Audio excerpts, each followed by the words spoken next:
our present, charting the way forward into our future. Together, eliminating poverty, embracing justice, peace, and togetherness. The Global View on Q. Networking Dominica with the rest of the world. The experts are in the house. From Dominica, Canada, the Caribbean, the United States, Europe, Asia, and the rest of the world. Engaging all Dominicans at home and abroad on our agriculture, our economy, our foreign relations, our justice system, our governance, our international competitiveness, our education, our world-class festivals and entertainment, sports, politics, regional cooperation, and much more. Globally positioning Dominica within the Caribbean. Join the conversation on the Global View on Q. Tune in, call us, have your say. The Global View on Q. Only on Q95, the big station.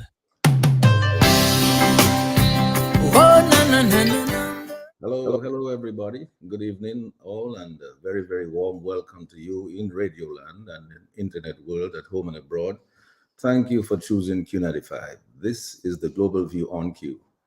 Happy Valentine's Day to all of our Q family listeners at home and globally, and to, of course, all of our panelists here tonight, to Sherwin, to Lambi, all of the wonderful people here with us tonight. Happy Valentine's Day to you. I hope you're having a terrific one. And I'm Sheridan Gregoire, Mr. G. It's Tuesday, February 14, 2023. It is the 14th Tuesday of 2023 also. And it's bang on time at 8 o'clock at the studios at Q95, the big station. We're live on Facebook and on YouTube, and please follow us at Q95 FM Radio. Our website is www.q95da.com. Please share the live, like our pages, get the latest breaking news and reviews as it happens, when it happens on the big station. Yes, we do love our little nature island, Dominica. So we are continuing to revive the spirit of graciousness, of love and peace and prosperity and unity among our Kalinago and Afro-Caribbean brothers and sisters. With us tonight, Justice Dr. Irving Andre, board member of NITCLIF, architect Severin McKenzie, immediate past president of the Dominica Business Forum, DBF, and Dominica Freedom Party leader, Mr. Bernardito.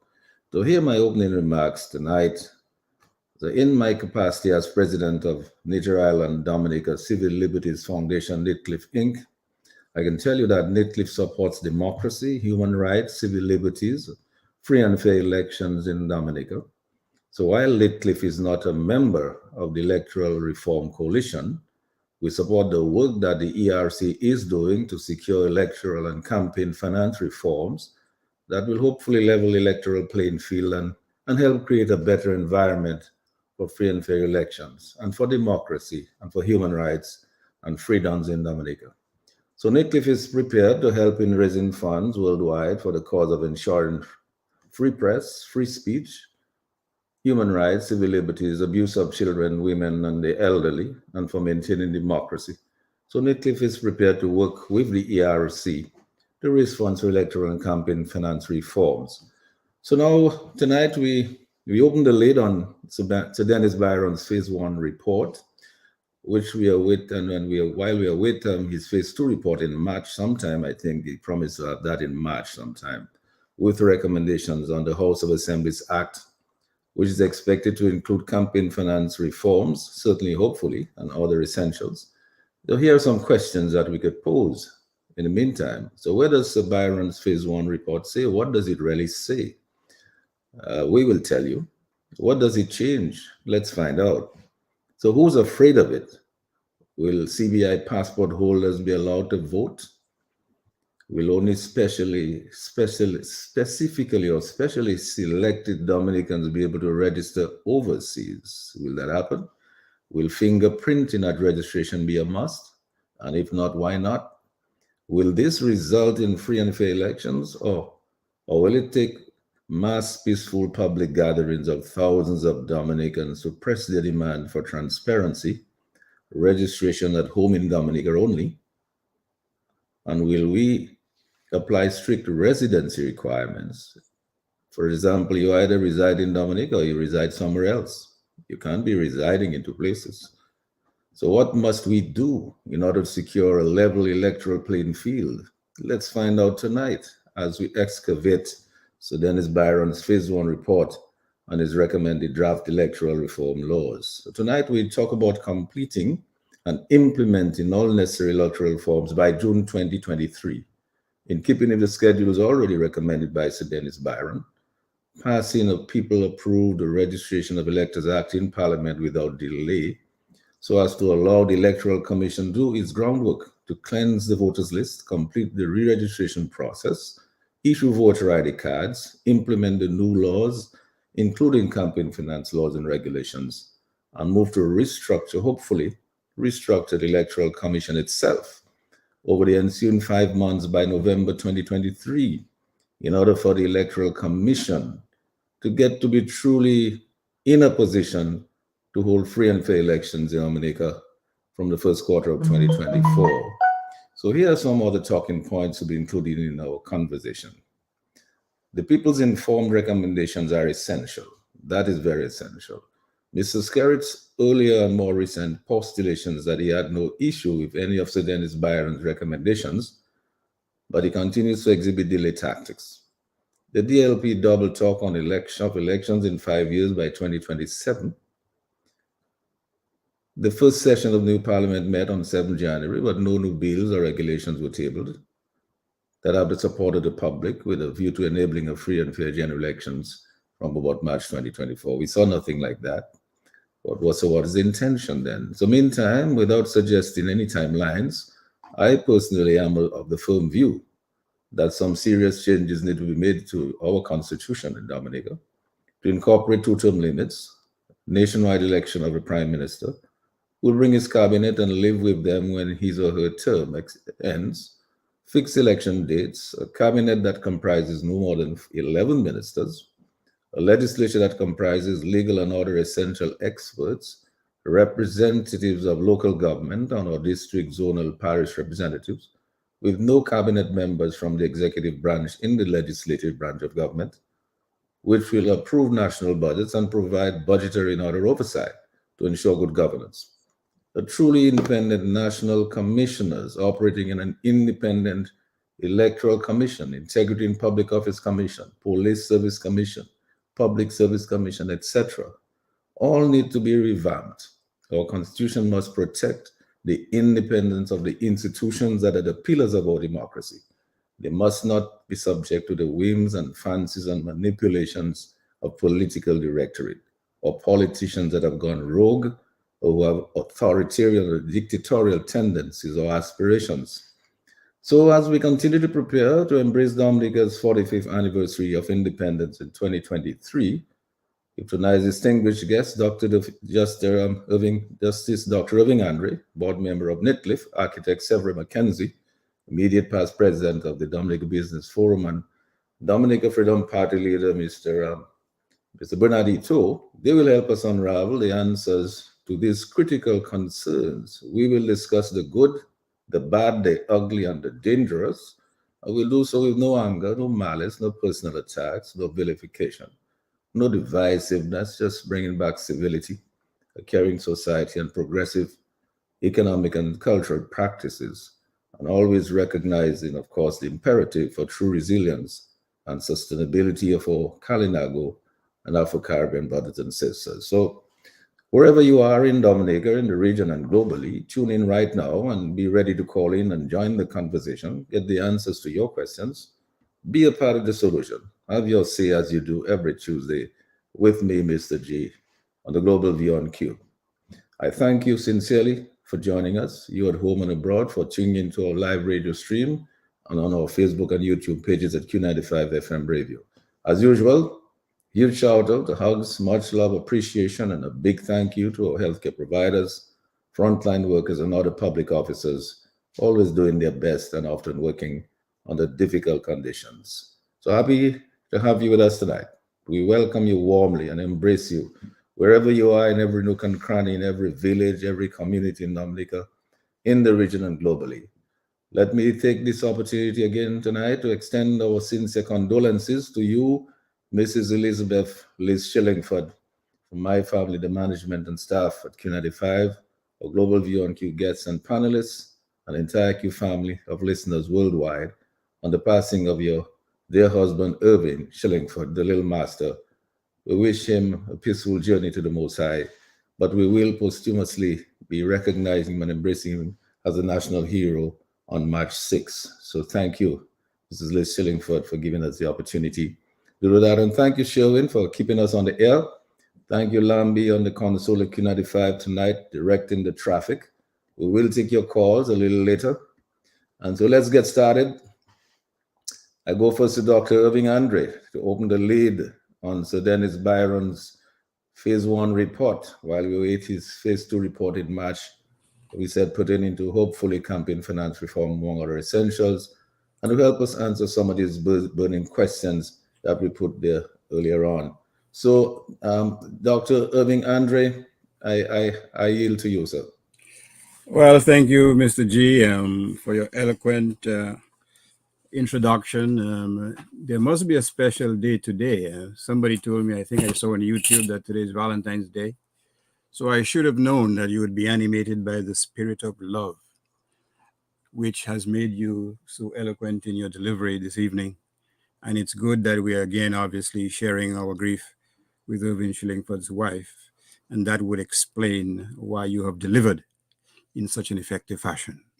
So let me say good evening to Mr. Severin, Mr. Hurtault, Brother Lambi, Mr. Sherwin, and let me say happy Valentine's Day to all those who are listening this evening. I will just make a few introductory remarks, if I may, having read this first report of Sir Byron, and whatever views I express on that report, they reflect my own interpretation or my own analysis of his report. Let me start by saying that before reviewing that report and the proposed legislation regarding the Registering of Voters Act, let us recall how we got there in the first place. Over the past 4 electoral cycles, there's been serious concerns raised about the legality of electoral practices in Dominica. These include A, the wholesale importing of Dominicans abroad who did not meet the residential requirements of existing laws governing eligibility to vote. B, the offering of bribes and other inducements in exchange for votes. C, the lavish spending by one party during each election cycle. D, the existence of a voters list weighed down by names of dead people and persons who had not lived in Dominica for decades. A number of NGOs and foreign legal professionals, including the current Barbadian Prime Minister, and legal civic-minded groups have all submitted reports about meaningful electoral reform, the components of which are A, enforcing existing electoral laws, cleaning the voters list, and limiting profligate and unfair spending during elections by one political entity. Now, these reports have all been dismissed, disregarded, or discarded by those in power. It is within this context that the government engaged Sir Byron by paying him a king's ransom to come up with a new slate of electoral reforms that were more acceptable to the authorities. After a long delay, Sir Byron forwarded to the Prime Minister, leader of the opposition, and political leader of the United Workers' Party on November 6, 2022, the first phase of his report. On the very same day, the Prime Minister announced that elections would take place on December 6, 2022, in advance of complying with Sir Byron's recommendations, for which Dominican taxpayers paid $650,000. This move clearly caught Sir Byron by surprise. In his report, he noted that he arranged for the correspondence regarding his initial report to be sent to the stakeholders. He then noted, quote, this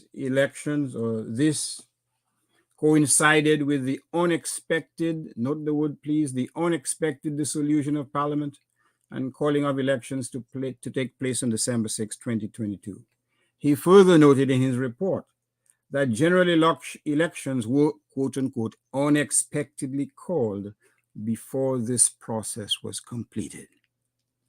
The only logical inference to be drawn from the unseemly haste in calling the elections before implementing Sir Byron's recommendations, at least some of them, is that this report spooked the political directorate and made it fair for its electoral life. Now, what in Sir Byron's report caused this paranoid reaction by the island's leadership?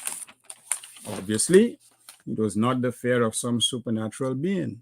After all, if it was, that could easily have been overcome by overturning some broomsticks, for example, Mr. G, asking a particular religious leader or two to cast out demons which sometimes appear in the shapes of beautiful young women. They could ask for a caution that oftentimes the perceived prey is in fact the predator.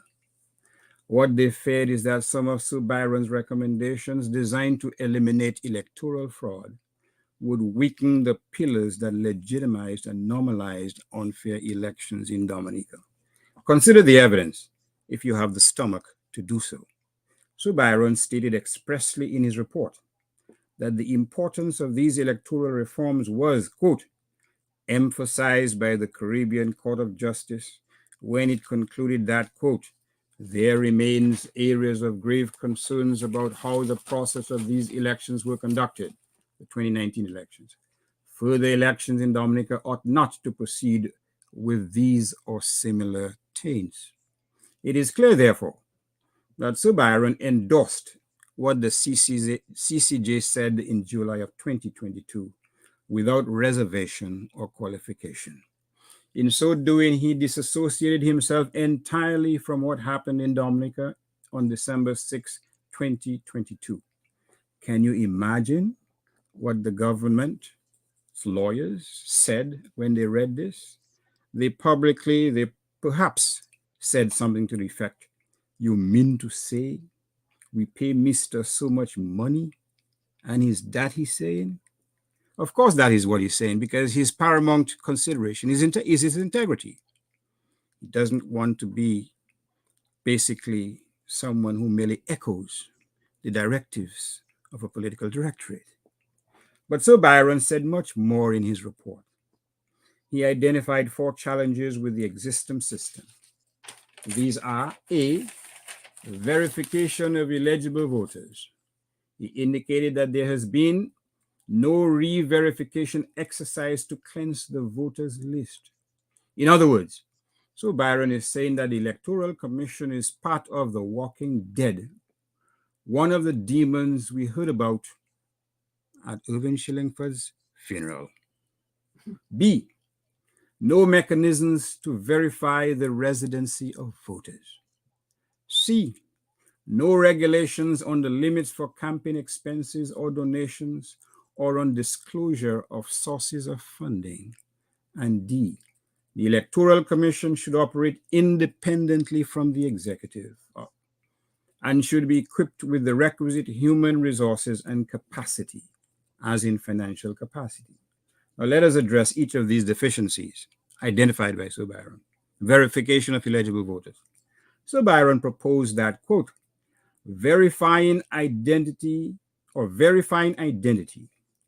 against biometric information, such as fingerprints or face scans, has a higher accuracy rate for identifying duplicates. In simple English, for identifying fraud. So he's proposing that we should be brought screaming into this century by having a means of verification which is virtually foolproof, such as, for example, fingerprints or face scans. Now, let me ask you, who is seeking integrity in the electoral process? Who would be opposed to such a recommendation? Obviously, someone who has no interest in having free and fair elections. So Sir Byron has made his position clear. We have to legitimize and normalize integrity in the electoral process. Hello? And that is one of his key recommendations. I can tell you that such a recommendation will probably not attract universal acceptance. I will let you discern why. Now, Sir Byron In Part 1 of Phase 1 proposed draft registration of electors bill, a copy of which is attached to his report, which is divided into 6 parts. We will focus our attention on Part 3, which deals with the qualification and disqualification for registration of voters, the registration process, and related matters. The present laws provide that Dominican citizens over 18 years old are qualified to vote if they have resided in a polling district for a continuous period of 3 months, immediately before the qualifying date. Despite this, Dominicans abroad have been parachuted into Dominica to vote in constituencies where they have never lived, in clear violation of Dominica's existing laws. What about CBI citizens? Those shadowy figures, the overwhelming majority of whom have never set foot in Dominica. Noted Sir Byron, quote, "In the absence of any special legislation, they are not entitled to vote unless over the age of 18 years and have resided in a polling district for a continuous period of 3 months immediately before the qualifying date." Now, Sir Byron did not state in his report that tens of thousands of Dominican passports have been sold in Afghanistan, in Lebanon, in Syria, Nigeria, or in every country facing a ruthless regime or plagued with corruption. Can you imagine if these people are allowed to cast a vote in Dominica's national elections? Would it not be better to state, perhaps with Arundel Thomas's permission, that they should only vote in Laco Set Lang during any electoral cycle? What about the absence of a citizen from Dominica for 5 years? So Byron noted that there was no record that any objection had ever been made against the failure to delete an elector's name on that basis. Quite frankly, I seriously doubt that this is correct. Indeed, there's been numerous objections over the years against the failure to delete an elector's name on that basis and on other bases as well. In any event, so Byron proposes that electors residing outside of Dominica would not be considered absent from Dominica if in any 5-year cycle they spend a total of 90 days in the Commonwealth of Dominica. Now, I appreciate this is a compromise proposal, a compromise between what the executive was seeking and what other stakeholders, such as the opposition, were seeking. But let me ask this question. In what English-speaking Caribbean island, so Byron, do you have a similar provision in that island's electoral laws? How will that 90-day aggregate be confirmed for someone to vote? Who will ensure that this criterion will be applied irrespective of party affiliation? The Electoral Commission, the same one that has done nothing to clean the voters list? Who will ensure that the commission is functioning without the demon of political interference seducing the integrity of these elections? Who will ensure that the Electoral Commission is not heavily influenced by the government authorities? Who will ensure that the government gives the commission the financial resources to eliminate the taints that the CCJ talked about? Or who will ensure that cases involving the violation of electoral laws are not nulliprost, even following the decision of the highest court in the region? It is clear, from my perception, that while there continues to be some concerns regarding Sir Byron's initial report, his proposals constitute, in my view, a bold step towards achieving the goal of free and fair elections. The next phase, as persons such as Mr. Severin has indicated, would be for the public to be given or granted an opportunity to add their 2 cents worth, or their dollars worth, to be precise, to what he has proposed, even if there is much to be happy about in that initial report of Sir Byron. Thank you very much.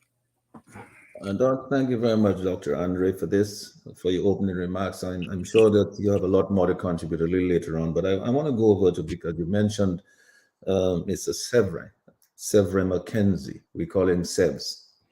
And Severin McKenzie has been with this from day one on the question of electoral reform, and he has been with every organization, every effort that has been made on this. And I was a little surprised, well, maybe not overly surprised, that the only institution that was mentioned in Sir Dennis Byron's report was this one that Mr. Severin McKenzie at the time headed, that arranged this consultations with him. I think it was the Dominica Business Forum or NJAM, but you've been involved in so many of them that you wear so many hats that I forgot. Now it's all about the Electoral Reform Coalition, which I think is a key institution right now. And it has to be given an opportunity to play a meaningful role in assembling all of the civic-minded voices, all of the organizations that are concerned about democracy. And I think certainly everybody should come under that umbrella and speak with one voice, that Dominicans demand free and fair elections and the integrity of our elections. Severin McKenzie, let me just go over to you and for you to make your opening remark. You can unmute your mic so that we can get you going.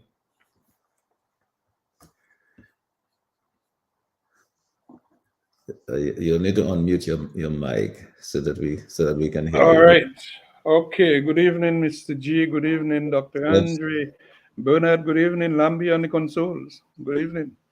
And let me say good evening also to all the listeners of Q95 on radio and on the World Wide Web, whether it is on Facebook or YouTube, who are listening or looking at the program this evening.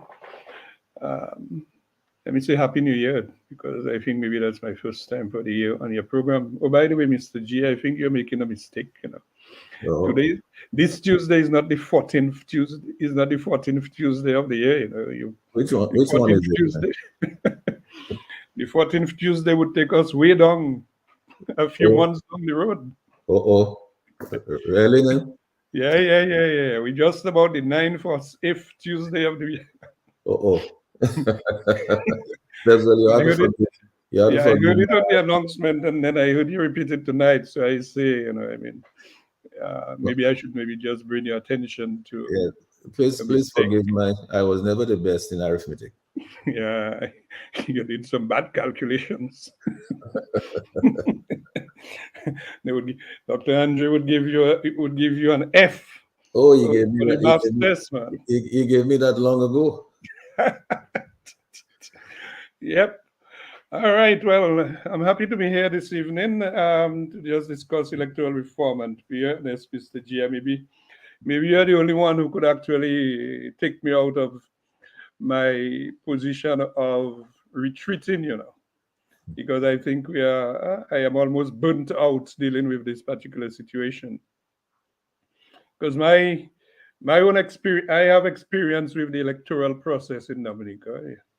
But I do not know if you will recall, maybe you were not yet born yet. But way back in 1990, I actually participated in the 1990 general elections as a candidate for the Dominican Labour Party. That's when the Labour Party was, in fact, in the trenches. And many people did not want to even identify with them. And, I was just there, and I decided, let me test the electoral process and present myself as a candidate. To be honest, I had nothing to lose, because I was, I knew I would lose. I knew I would not win the elections, because at that time I was in fact contesting the elections against a landowner, Conrad Cyrus, and the former principal of many schools and educationists, Mistress Gertrude Roberts. So here I was, fresh from studying in communist Cuba, struggling to have my qualifications recognized, and Eugenia Charles was in power, and here I was participating in the elections of 1990, and I really participated just to test the system. And you wouldn't believe that way back then, I realized that this bloody system is not one that I really want to participate in, because it is based, I find the Westminster system is based on a whole set of deception.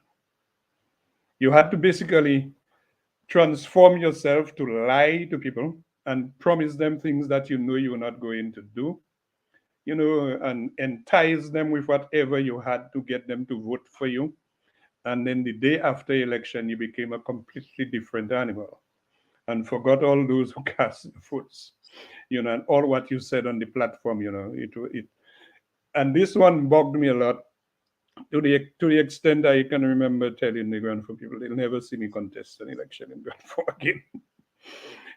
To the extent that, when in 1995, when the Dominica Labour Party contested elections, and they were looking for a candidate in the Granford constituency, and they told me I was the one, I said, no way.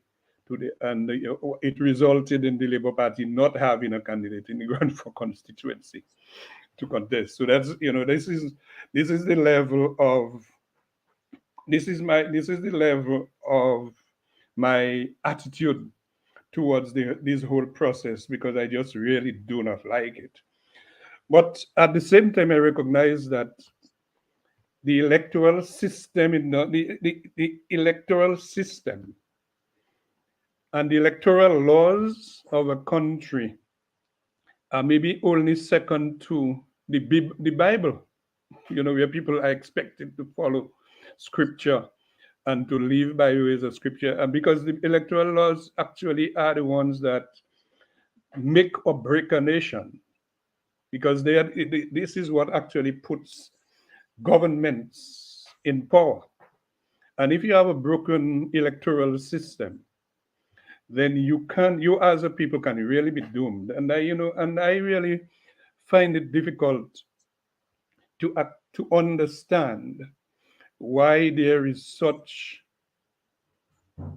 a high level of apathy on the part of the Dominican population in not giving more attention to what is happening to the electoral process. Because people are treating this thing like it is a partisan thing. But mark you, a party wins an election through a system.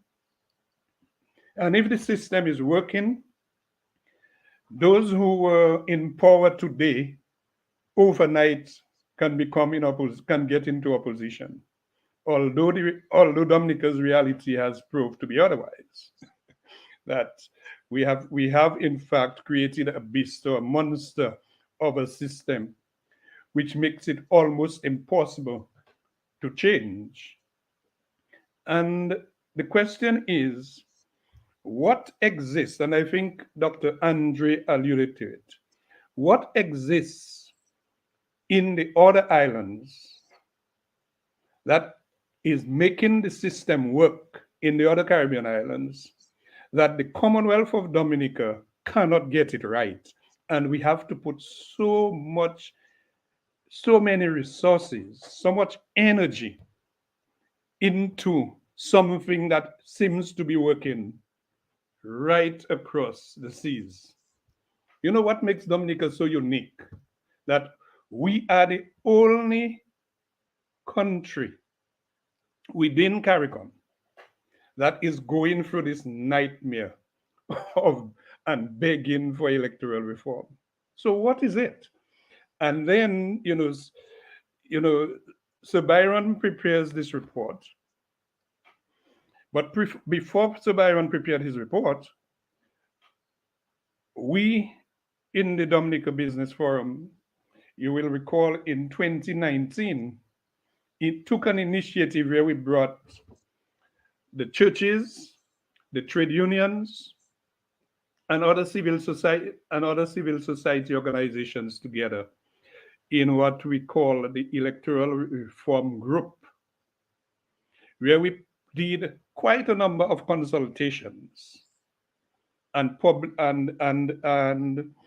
discussions, and we arrived at we in fact came up with a very comprehensive report on what should be done, to in order that we could achieve or enjoy free and fair elections in Dominica. That was in 2019.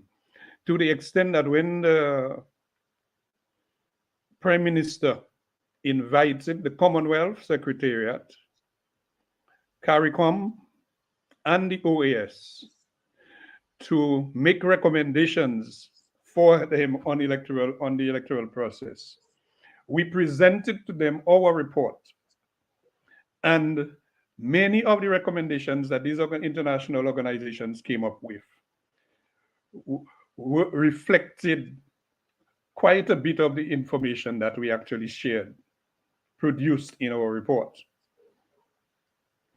So but as you know, in 2019, the Prime Minister, in defiance, went ahead, ignored the recommendations of the OAS and the observer group, and called election in 2019, December 2019, 6th December.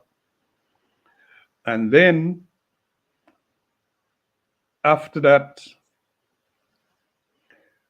through when he appointed Sir Dennis Byron in 2020, I was the president of the Dominica Business Forum at that time, and we are the only group of only civil society organization that actually welcomed the appointment. We welcomed the appointment of Sir Dennis Byron, not because that we felt that the Prime Minister had done the proper thing, but the fact that he had done something. In fact, one of the things that we said at the time is we should hijack or ambush Sir Byron and get him to have those consultations, participate in the consultations, and present our concerns to him. And this is what we actually did. Unfortunately, we were hoping that Sir Byron would have more widespread consultation, because only meeting with the political parties, which Labour Party, the UWP, the government and the opposition, and on the side, the Dominica Business Forum, I do not believe that is sufficient consultation. And I believe also Sir Byron started on the right note when he actually made a number of public announcements, addresses, in fact, addressing. I don't know if you all recall that. So Byron actually addressed the Dominican population when he was appointed and said what he was going to do. And he did that when he in fact launched the survey. And it is interesting to note that in his report, he is actually stating that it's only about 840, less than 850 persons, just about 850 persons actually participated in the survey out of a voters, voter population of over 74,000, over 74,000 voters. Even if the list is bloated, but we have to go by what is legal to us, which is the legal voters list. So my take on Sir Byron's report is he touched quite a number of things, but 45 years this year since independence, and having only one opportunity in 45 years to review the electoral laws of the country, it means that many of us who are here today will not be there next time when the next revision will be taking place. So it would be only appropriate that we should maybe go more in depth in some of the things that we would like to see. And there are a number of things that I believe that Sir Byron has not touched in his report. And some people are saying, oh, it is better that we have those the things that he come up with, and maybe later when, I am not too sure later when. So our approach was, in fact, when I um, when I resigned from the leadership of the Dominica Business Forum as president, um, we actually formed NJAM, and NJAM we actually looked at a list of things that we think that Sir Byron should address or should give a certain level of consideration, because we believe that, you know, it's like in the construction industry. Somebody comes and you tell them, and they tell you to, you know, they want a contract, and they say, well, just a little contract, you know, and then I have to tell people, look, watch me, there is nothing like a little contract. Is either you have a contract or you don't have a contract. Because the purpose of a contract is, if when things go bad, you want to fall back on it. And if you have a piece of a contract, the pieces that are missing may very well be what you needed to make things right for you, so that you can litigate a matter. So for me personally, my position was, there shouldn't be any piecemeal electoral reform. You know, we should have put everything on the table, all the concerns that we have in terms of improving the electoral laws of Dominica. And if some of them do not go in because of the process that is followed, then we could say, but to leave some of them out, because I mean, Mr. G, let's look at it. The elections of that were just held, the elections of 2022, December 6, 2022, should tell Dominicans, for example, we cannot have a system where one man could just call an election in defiance of everything that is happening after he has promised. Also, what do you say about somebody not winning their seat, or because nobody else contested was nominated, so they are declared winners by default? Should we be looking at all these things to say, look, watch me, the governance of this country is too important, that if we put a system in place that if on nomination day, because I could tell you one thing that I know, one justice of the peace in one particular constituency, who was a supporter of the government, made himself unavailable after the government's candidate got nominated.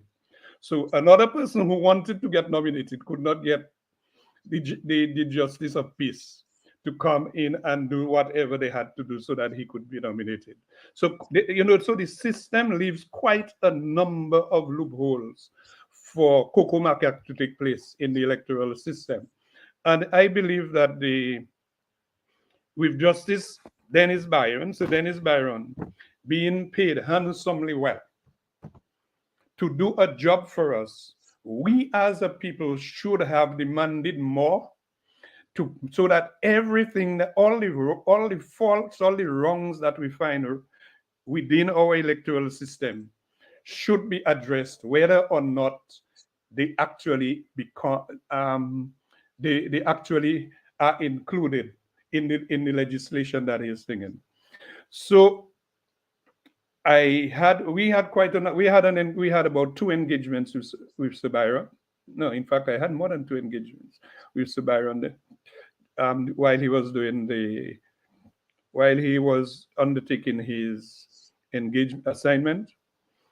But I am not satisfied that the Dominican people show a level of interest in the whole process and understand what it means for proper electoral legislation or proper electoral system in the country. Because today, the Dominican Labour Party is in office. Sometime down the road, it is not going to last forever. Another political party will be in office. And then the shortcomings, the things that are that supposed to be there, then the shoes are then put on the other feet, and then so I believe that we still have an opportunity. So when I listen to some of the opposition members talking about showing regret that the legislation was not taken to Parliament last week on the 7th of February at the first sitting of Parliament, I said, I had to hold my head and say, what are you all talking about? How many Dominicans have actually seen this report?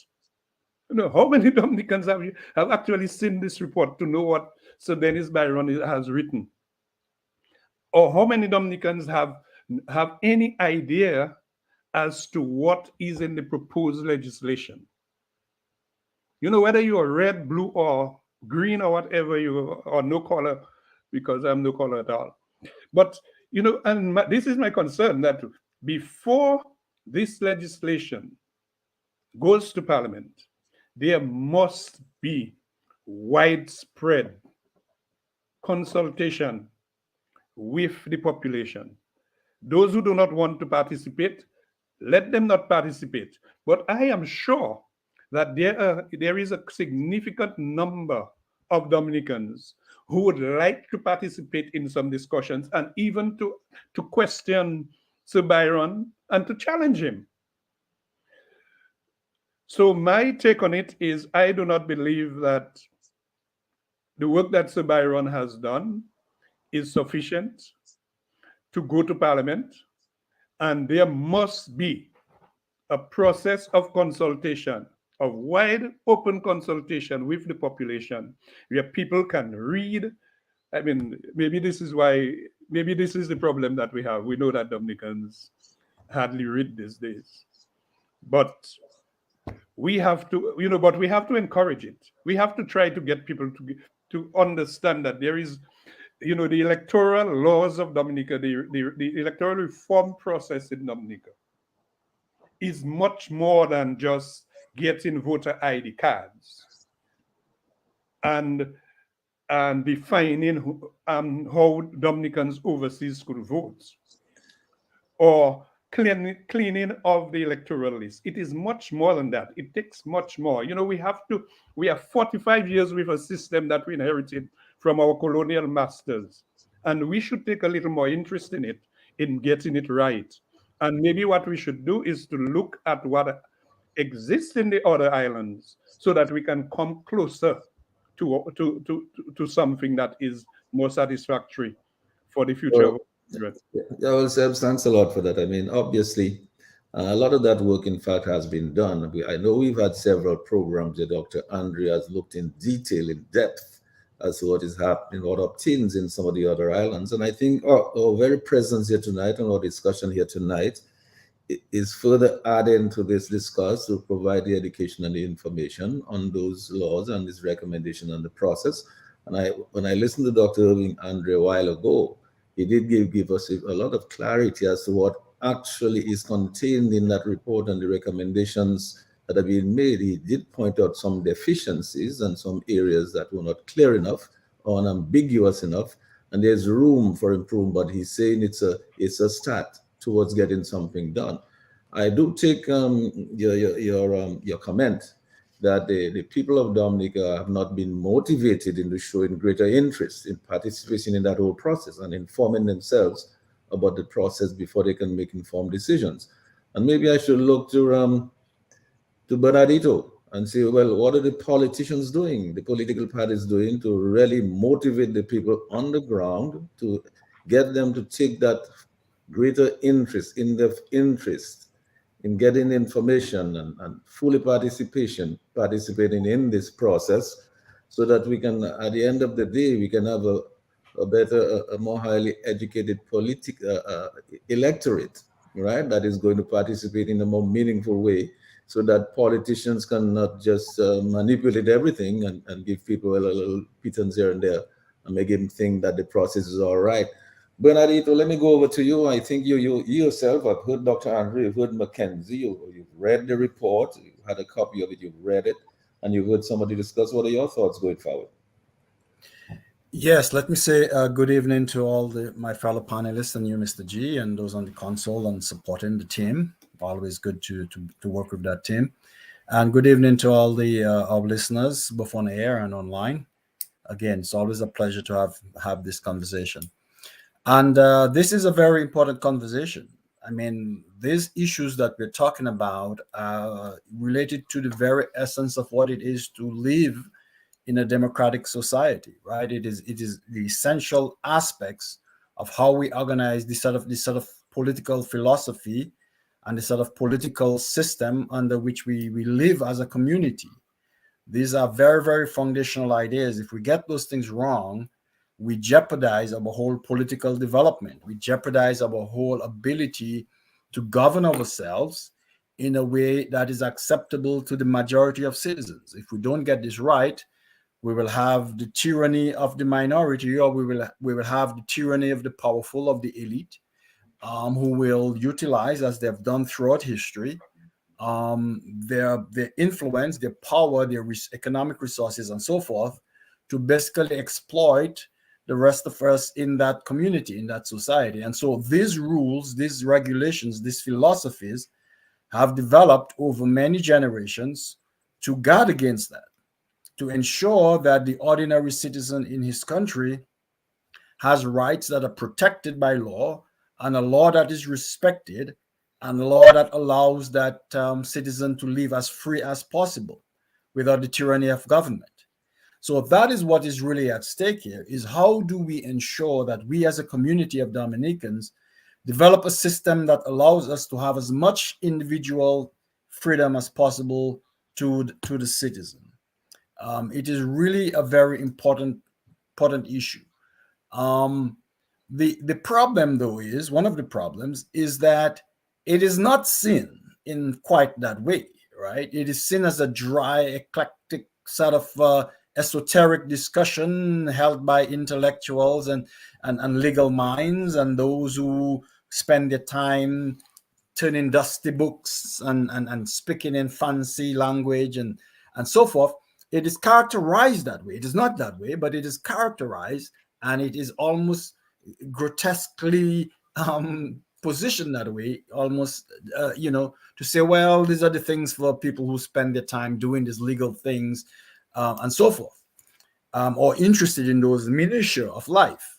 But it is not minutiae of life. These are very foundational, very important aspects to every citizen in Dominica. Unfortunately, the marketing matters, right? The marketing of this issue of electoral reform matters. We cannot approach it, and I think we have to. We've been trying to pivot away from that recently, in terms of making this the whole thing electoral reform. Even the name itself, though accurate, is not particularly appealing to the man on the street. This has to be about salvaging our democracy. This is how we have to market this. This is about ensuring that you have your freedoms as a citizen in Dominica. This is not about a legal discussion, nuances of legal language. We have to make this, as political parties, as leaders on the issue, about fundamental rights. We have to get people to emotionally identify with this issue. And that is the job that we have before us as political leaders, as leaders of all stripes in organizations like NJAM and the Electoral Reform Coalition and NITCLIF and all the other organizations and leaders and people who talk about this issue, who promote this issue, who knows the importance of this issue, and all the technicalities of it, and knows how important it is to our democracy. It is our job, though, to now translate that knowledge, that understanding, into an appealing message.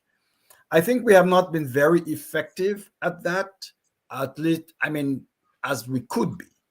I think we've shown in the last election, with our decision to boycott the elections and to push the issue as a threat to our democracy, we've seen response to that, and we see people that does matter to people. And so these are the ways that we have to keep approaching that. I agree with Sev and Dr. Andre and those who have spoken before in terms of saying there is meat in there for us to chew upon. Now we have to understand fully the implications of everything in there, have those discussions, and we have to lead those discussions in the public with the electors, with the public and Dominican citizens. We have to now lead that election, that conversation, and beyond just lead the conversation and excite people about the conversation, we have to own the issue. Because what is happening recently is that Mr. Skerritt and the Labour Party is trying to own that conversation of electoral reform. You've heard his pronouncements and his announcements and his press conferences. He's now trying to show that somehow he is the mature leader on electoral reform, when the reality is he's in fact cornered now.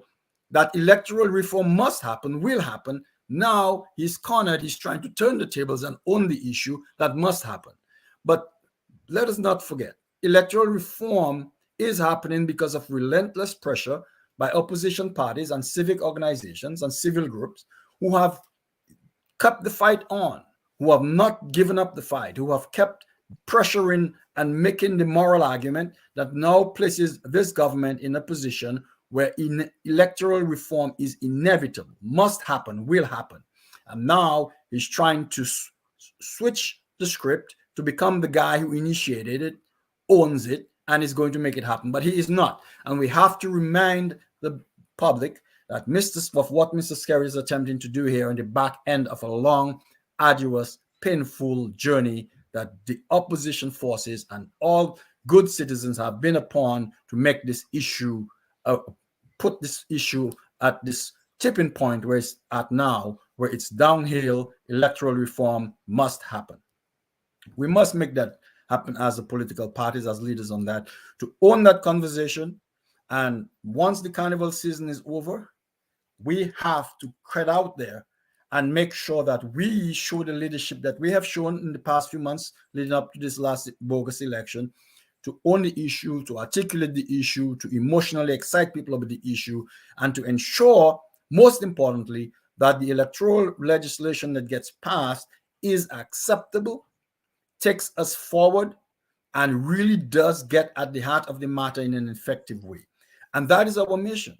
We have to be smart. We have to use the expertise we have, the legal minds that we have, the expertise that we have, the purity of heart that we have to look at the issues without distorting the reality, and to understand and to become the experts on what good electoral reform to accomplish democratic advancement in Dominica looks like. We have to become the experts, and we have to push the agenda and to push the thing.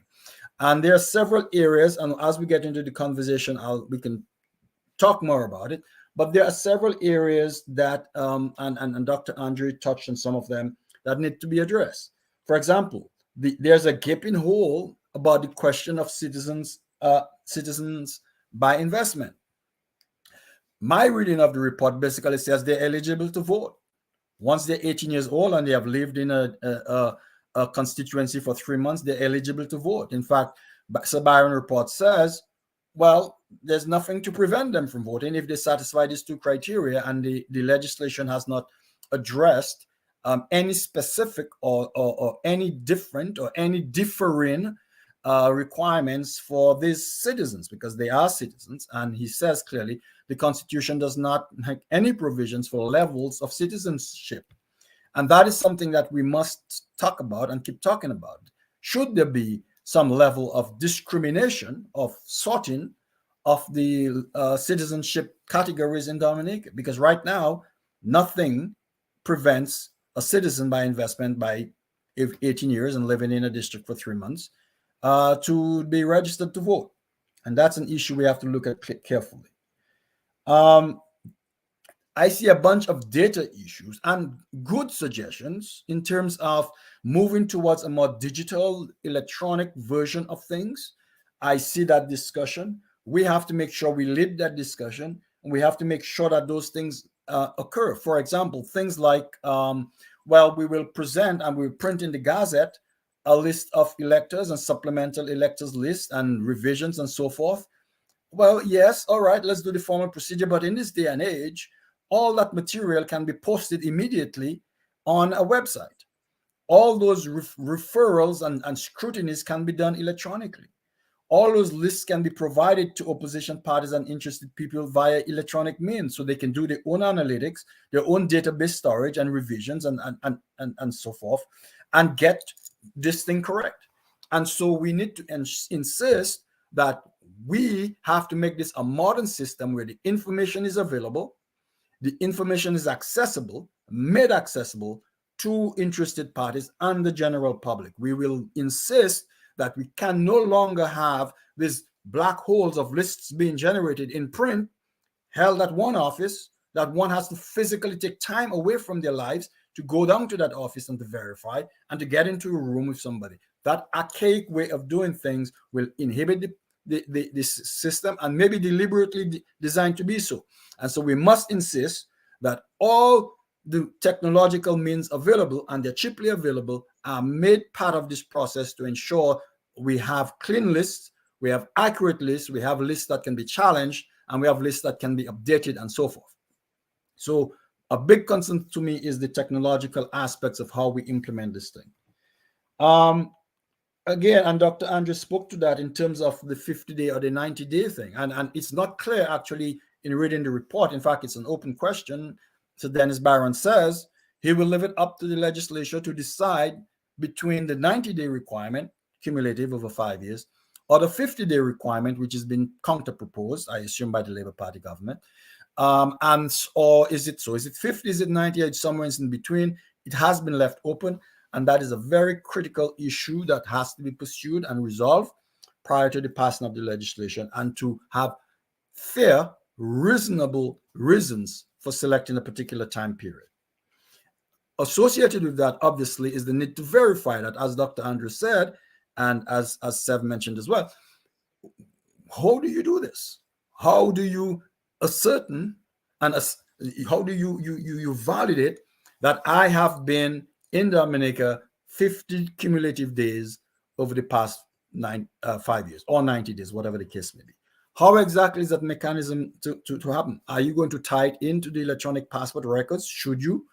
Or is there some other mechanism on your ID card that you scan? Or do you have to report in when you come to Dominica and log in your times and show evidence of your time? What is the mechanism to do that? Is there electronic? Is there a technological way to do this? Or do you need to go in physically to the immigration office and do something? What exactly is the mechanism that is there to assure and to validate that period? And these issues can be solved. They're technologically fairly simple things to resolve, but we must have and keep our eye on the ball to ensure that those things get explicated and included in the process of this new process and legislation.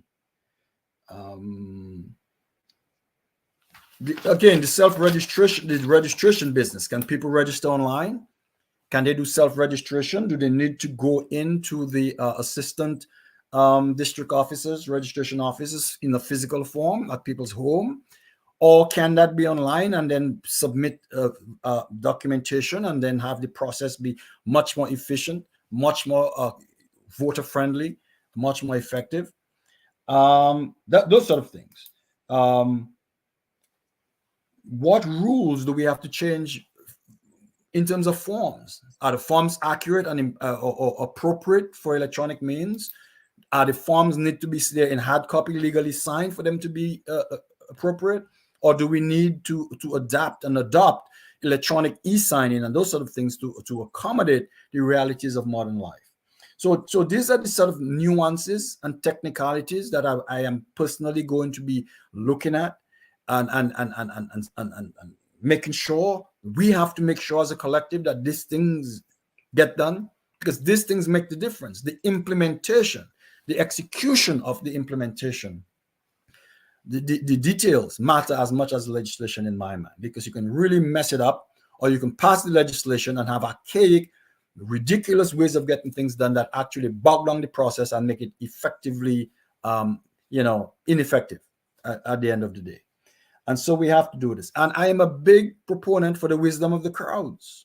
Why are our election lists not open to the public via a website, via some database, via an app? so that the wisdom of the crowds can scrutinize every constituency. They're familiar with it. Dominica is a small place, and say, this belongs, this does not belong. The wisdoms of the crowd, I assure you, well, I believe, not assure, will be able to ensure a certain level of integrity and accountability for those lists. If we simply open up the list to public inspection, the collective wisdom and knowledge of who is a voter, who's been out, who's been not out, is overwhelming. And that information needs, in my mind, to be made available to the verification and to those lists. So those sort of issues, my organization, and I think we as a collective need to be pushing on. Things like backup IDs. What is the backup ID? I have not seen specified in the legislation or in the report. If you don't have your card, can you use your driver's license? So what sort of backup ID is appropriate? And let me say this final thing, and we can get into those discussions. The issue of overseas voting. Now, it was brought up, suggested, referenced, made a passing comment that the issue of overseas voting should be looked at, or what about the issue of overseas voting, and that has not been resolved or looked at. And I think it is one of those things that is open and gray, and we should, as a collective, put our attention on. Should we be pushing for the overseas voting? Because we know that this will have a dramatic impact on the treating and the bribing aspects. In fact, this may well be the dagger in the heart of this treating and bribing nonsense. And there is no honestly technological reason why not. It's a matter of will and a matter of willingness to implement a system, a verifiable, safe system to allow folks to vote from where they are in the world once they're eligible and has been established to be.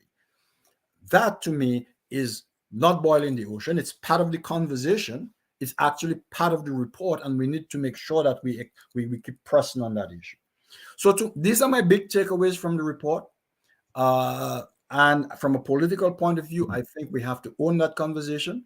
We have to bring all those issues out to the public. We need to engage the public's minds and, more importantly, their hearts on this issue, and keep pressing forward so that we will lay that legislation shortly as a collective. Good citizens of Dominica, we lay that legislation in the table in Parliament, and not the Labour Party government. They need to continue what they have been doing, which is following us on this issue, but in the spirit of good governance, as good citizens themselves, in cooperating to make sure that the legislation that is laid on the table is legitimate and effective. But we have to own that process and that legislation that ends up on the table in Parliament. Thank you for that, Bernard. And as I go over to Dr. Andrew, let me just comment on this, make a couple of comments on what you said, Bernard. One of them, the question of owning that process. I mean, it is impossible for Mr. Skerritt, as the leader of the Labour Party and as Prime Minister, to attempt to take ownership of this process. Somebody's mic is open. I'm getting some feedback coming through there. And so it is impossible for him to take ownership, when in fact we are all reminded of that famous email which said there's madness going on down there in the Electoral Commission. You got to do something about that. Remember that members of the commission would change, and since that time the process of electoral reform that had already been started by the commission got stopped. And that is why we are still here today doing what we're doing. So it cannot be that Mr. Skerritt can attempt to take ownership of the process. In fact, he probably can take ownership of the fact that he was the obstruction that prevented the electoral reform process from being more advanced than it is today. And secondly, Bernard, I listened to some of, and I'm pretty sure that Justice Dr. Irving Andrew has a lot more details on that report to answer some of the questions that you have raised and Severin has raised, and I know some of our callers will raise. But I remember one thing, as you talk about modernizing the system and putting things in place, somebody went to Dominica and they were trying to find out whether their name was on the list. And somebody told them, okay, well, you have to go in that coulee over there and you go and look by that guy's house there. If you see him there, then you can go. He have the list by his house. You can go in there and take a look at it. So when the person went into that place, they passed through the court, found the house, went in there, and they say, okay, I came look at this. Or they say, oh no, he's not there now. He went out to do something. He should be back in about an hour. So you can pass back and then you'll be able to see if your name is on the list. So it's clear that what you're saying, Bernard, make a lot of sense. If people should be able to verify those things, and with the technology today, there has to be ways of doing this. The third thing I want to say is this, that electoral reform is not just about electoral reform. It really is about ensuring that you can have free and fair elections to protect your democracy, the integrity of your democracy, to ensure that you have a government that is going to work for the people and that you can change that government if it's not working for the people. And that is why we're saying that, because when you have democracy, you want to ensure that you have a government in place that is going to ensure that you preserve your human rights, your civil liberties, that there is not all this abuse of all kinds of excesses. This is what it's all about. So it's not just electoral reform for the sake of electoral reform. That's not what it's about. So people have to understand that they have to participate and engage, because it means it can make a difference in ensuring that you have a government that you're allowed to speak freely, that you're not afraid to speak because for fear that you're going to be victimized, that kind of thing, that you might lose a job, you might lose a scholarship just because you speak. Your government must be afraid of you, because they might be afraid that if they don't perform, you will remove them. And that is why we need to move now to get fixed election dates and, 2-term limits and so on. Your government has to be afraid of you. How can you can be afraid of your government and they're working for you? Dr. Andre, and that is one of the reasons why, when I started my remarks tonight, I made it clear that we as members of NIDCLIF, we believe in democracy, we believe in human rights and civil liberties and freedom of speech and free press, all the pillars of our democracy. That is why I said clearly that NIDCLIF is prepared to support, and that is what NIDCLIF is all about, to support this engagement that is going to ensure our democracy and our freedom of expression and civil liberties. And so certainly, Dr. Andrea, let me give you a little bit more time to, again, look a little bit more closely at some of you've done a lot of work on what Sudanese has done so far and what he has not done so far, as you can see from what Severin, McKenzie, and Bernard are saying. There's a lot that's not in there. But tell us a little bit more about that, in your opinion. Okay. Well, one of the most contentious issues is whether Dominicans living abroad for 10, 15, 20, 25 years should be allowed to vote. Now, the common argument in support of that position is that, look, you can't disenfranchise Dominicans from voting. But there is a flip side to that argument. And it is simply that you cannot have your cake and eat it. You have migrated, and I have migrated, to take advantage of certain opportunities, whether educational, whether vocational, or whatever it is. I am the beneficiary of some of the advantages of living abroad. In the recent COVID crisis, now I didn't qualify for assistance, but many persons qualified for state assistance. Many persons benefit from the healthcare system, whether in the United States or whether in Canada. There are many advantages which accrue to those who've chosen to live abroad. And the fundamental and moral and philosophical question is this: how can you, with a straight face, benefit from those advantages by living abroad? Moonlight, come to Dominica for 2 days, vote and instill an administration that are depriving Dominicans of the same benefits that you are enjoying to your heart's content in your adopted country. That is the fundamental argument that, in my view, trumps all others. And I'm not talking about Donald Trump. You cannot enjoy the benefits of having made a certain decision. Then you said, no, I should be allowed to get a free ticket and spending money and come and vote on administration, which, despite receiving money to assist Dominicans during the hour of need by the World Health Organization, they've been deprived of assistance. And you're telling me that that by stipulating that Dominicans on the ground should be the persons, the arbiters of their future, you're telling me that they're depriving you of your rights? Well, if you're so interested in your rights, come back and live in Dominica. Stay in a constituency for 3 months. Do what the Jamaicans do, or the Trinidadians do, or the Bajans do, or the Vincentians do, or the St. Lucians do, the Kittitians do, rather than pontificate about your rights being violated when you are enjoying the benefits of a democracy, a proper working democracy, and you're depriving Dominicans on the ground the self-same benefits that you enjoy to your heart's content. That's just not right. And that's going to be a significant problem, as fellow panelists have indicated. And again, Dominicans should definitely have a definitive say with respect to the CBI citizens and so on. The vast majority do not live in Dominica. The vast majority have no interest in living in Dominica. They got the passports for one reason. A few months ago, an acolyte was trying to convince me, we don't sell passports. What do you sell? Cocoa for sale? What do you sell? Why do the people buy these passports? Because it offers them something. And if you look at all these billboards, whether in Beirut, Lebanon, whether in Pakistan or Afghanistan, the main selling point is simple: free, unrestricted entry to over 150 countries. That's why they buy it. You don't want to come and see your little Sulphur Springs. You don't want to come and have a little bakes by Kemplinski. No, they are purchasing it for what the passport offers them.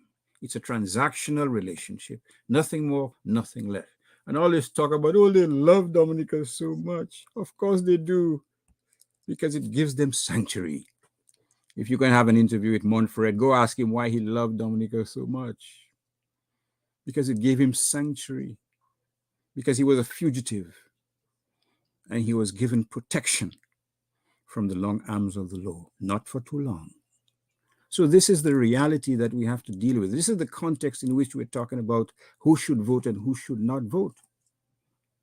Not only that, can you think of thousands of folks abroad descending and voting electronically or otherwise? Electronically is even worse. It would be akin to a tsunami coming to Dominica, 15, 20 feet high waves, swamping the electoral system, diminishing and diluting the votes of Dominicans on the ground to the point where elections will be meaningless. But that is precisely why you have these proposals about diluting the rules for Dominicans abroad of CBI persons to vote. That's exactly why. That's the only justification. Who do you think will be registered to vote? A supporter of the opposing party? Are these folks the persons who've been registered, who've been given free tickets to come, and who've been asked to vote strategically in constituencies they never lived in? We need some good religious people to talk about these things, because these are the demons that are eating Dominica. The demons who drive in tinted SUVs and get duty-free concessions to drive in those vehicles and to mock the word of God. That's what we need. This is the crisis that we have to deal with as a population. And yes, we have to do a much better job in sensitizing the public that this is an existential threat that we face. You know, Dominica should not be the place where you come, you know, with your Gucci this and your Gucci that for 1 week and say, oh, things are so nice in Dominica. And then you take off after 1 week or 2 weeks. Guess so. And you leave those folks in perpetual poverty. Dominicans on the ground deserve better. Our democracy deserves better. And we have to act harder and work harder to protect that fledgling democracy that we are trying to preserve and to protect. Thank you. Let me just add this, Dr. Andrew. If somebody can turn off their mic. I've got a little feedback what's coming through there. Let me just add this, that it is clear that Mr. Skerritt would like to hijack the process and pretend now as if he is the one who's pushing the process of electoral reform, and other people have been just talking about it. And when time comes, and when the shovel hits the road, that they're going to be vacillating. That is not the case at all. In fact, it's quite the opposite. First of all, we are all aware that Mr. Sheridan, in his capacity as Prime Minister, did not have the constitutional authority per se to just go ahead and appoint Sir Dennis Byron and decide at that time he was going to appoint somebody who he hoped would help him out. That's not what the Constitution has provided. The Constitution provides for the Electoral Commission to be the one doing that. I see Mr. Sheridan has a role. Yes, as Prime Minister, he has a role. His role is to ensure that the laws that are approved by the people, the laws that are in keeping with what is going on to ensure that you have free and fair election are passed in Parliament. That is his role. And he cannot get away from that. And he's trying to get away from it by keep vacillating and vacillating. But the point is, ultimately, that is his role. Once these laws have been passed, like the Registration of Electors Act and the other one, the also the Assembly Election Act, once these have been passed, it is then totally the role of the Electoral Commission, as far as I'm aware, to do its homework, ensure the voter ID cards and everything, ensure that is done so that we can have free and fair election. That is his role. But his feet must be kept apart. Let me just, Lam, you wanted to take a call? Yes, there is a caller. He's been calling for a while now. Caller, please go ahead. Yes, I've been listening to the discussion this evening on electoral Thank you, reform. Lambi. Thank you very much, Lambi. So here's what I was going to say is this, that that is his only role. In other words, he is wearing two hats. One as Prime Minister, is head of the legislative branch, so he has to take this into Parliament. And the other one is as the head of the Labour Party, which is just a party with an interest, just like the Freedom Party, just like the UWP and any other political party. That is his interest is. Now, having said all of that, let me just add my own position. I believe that economic situations, this CBI passport should not be allowed to vote, period. That's my view. They should not be allowed to vote. I mean, unless, of course, they decide to come and reside in Dominica and satisfy some requirements, like giving the naturalized citizens have to satisfy. You live here for a certain length of time and so on and so on. Satisfy the requirements. I don't think just because you have a passport that you paid for, I mean, to give you the right to vote. Here's what I'm going to suggest. Because you see, and I like to rely on Dr. Andre to give us all the explanation of the laws that are required. So when people call, we're going to open the lines in a minute, and they will call and they will have questions. And I'm hoping that Dr. Andre and Bernard and Severin can help us out with the answers to their questions on what is contained in Sir Dennis Byron's recommendation, because we want to go to town on that so people have a full understanding. But in my opinion, in my view, the process of what is happening there is important. And Severin McKenzie made it clear from the very word go. You need more public consultation. You need more people participation and more people's inputs. People need to be more informed, because this thing is not just about electoral reform or a fancy word. This is about ensuring your democracy, your human rights, your civil liberties, your right to free speech, your right not to be victimized because you speak openly against or for a government. So what I'm suggesting here is that Sir Dennis Byron, he needs to reach out to the Dominica Business Forum and to the Electoral Reform Commission, which spearheaded the efforts that brought all of the civil society groups together, right under one umbrella, for the purposes of producing sound recommendations to him and to the Electoral Commission in a consultation in which Mr. McKenzie spoke about earlier on, to ensure that these things found their way into that first phase report. And we want to ensure now that there has been consultation to ensure that those recommendations found their way in there.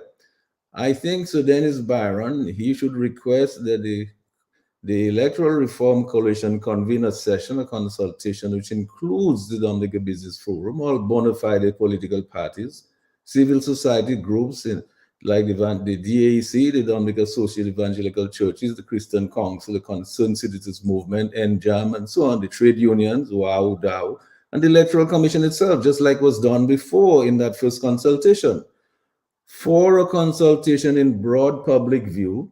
And I'm suggesting maybe he could do that earlier Saturday, the 4th of March, or somewhere around there, for a consultation in broad public view. You know, because to discuss the first phase report and the draft laws recommended in there, as well as the Phase 2 House of Assemblies Elections Draft Act, which I think, is expected to be coming up with, and to include in that the campaign for finance laws that are now under consideration by him and his legal draft persons.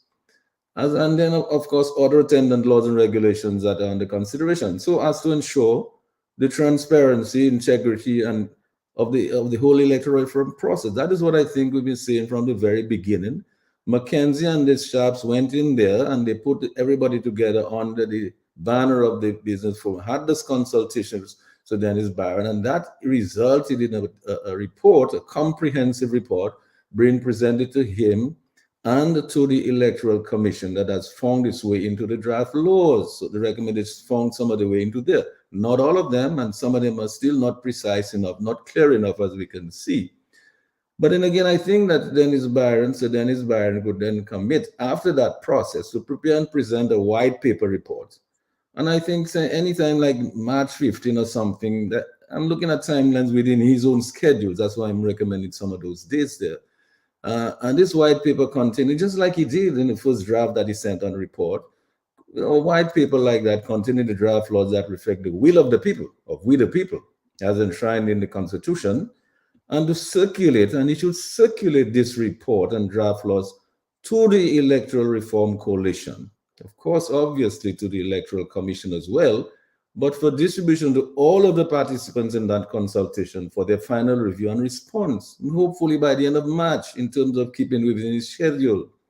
Because it's important to get people's participation in this. People have to be well informed and to understand why they're doing what they're doing, and how important it is going to affect their lives and the lives of future generations. So Dennis Byron then, I believe, could prepare and present a final draft report containing those draft laws and regulations, etc., to the Electoral Commission and to the Electoral Reform Coalition, again for distribution to participants sometime in April.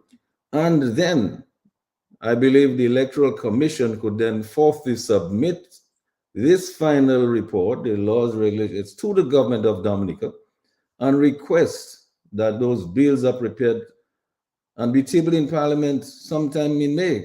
This is what I'm thinking, because I'm looking at the process, and then I think a lot of people say, where is the people's participation? Where is the consultation? Where is the information? How are people engaging?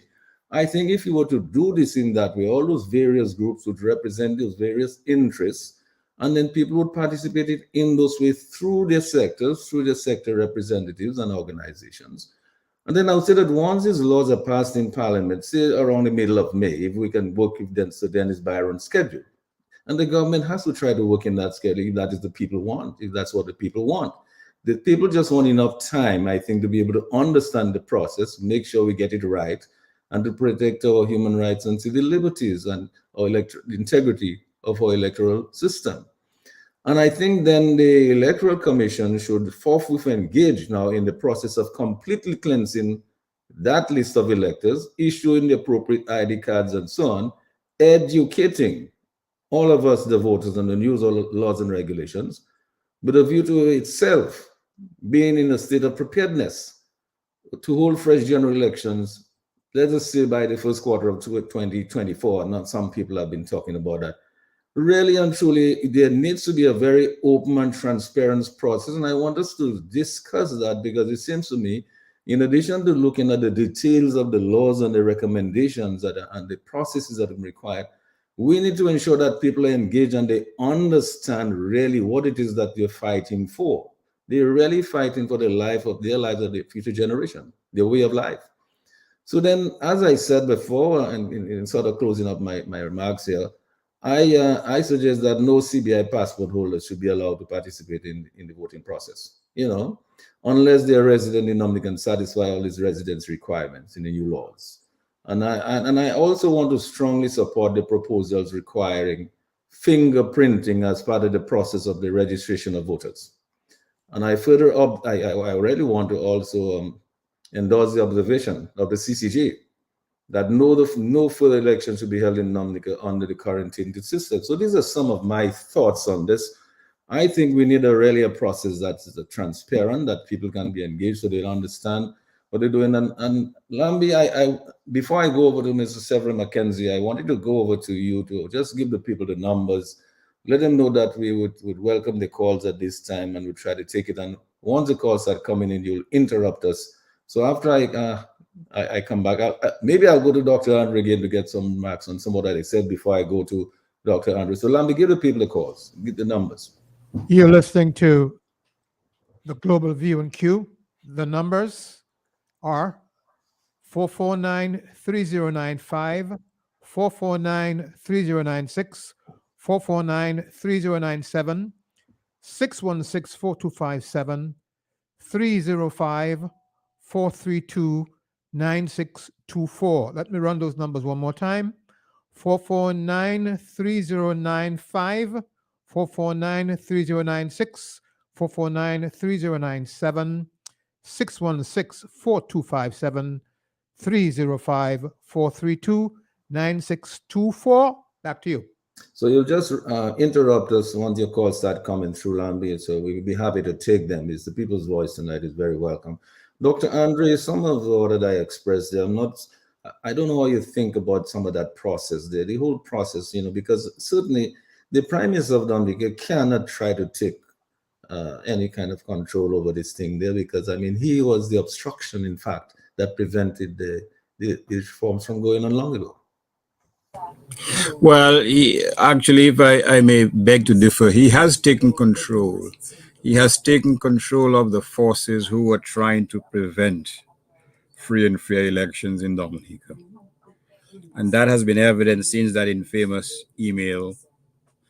And that is why the reports of various NGOs, the OS, the group led by Pastor Rodney, the work of Severin McKenzie, the views expressed by Mr. Hurtault and others and so on.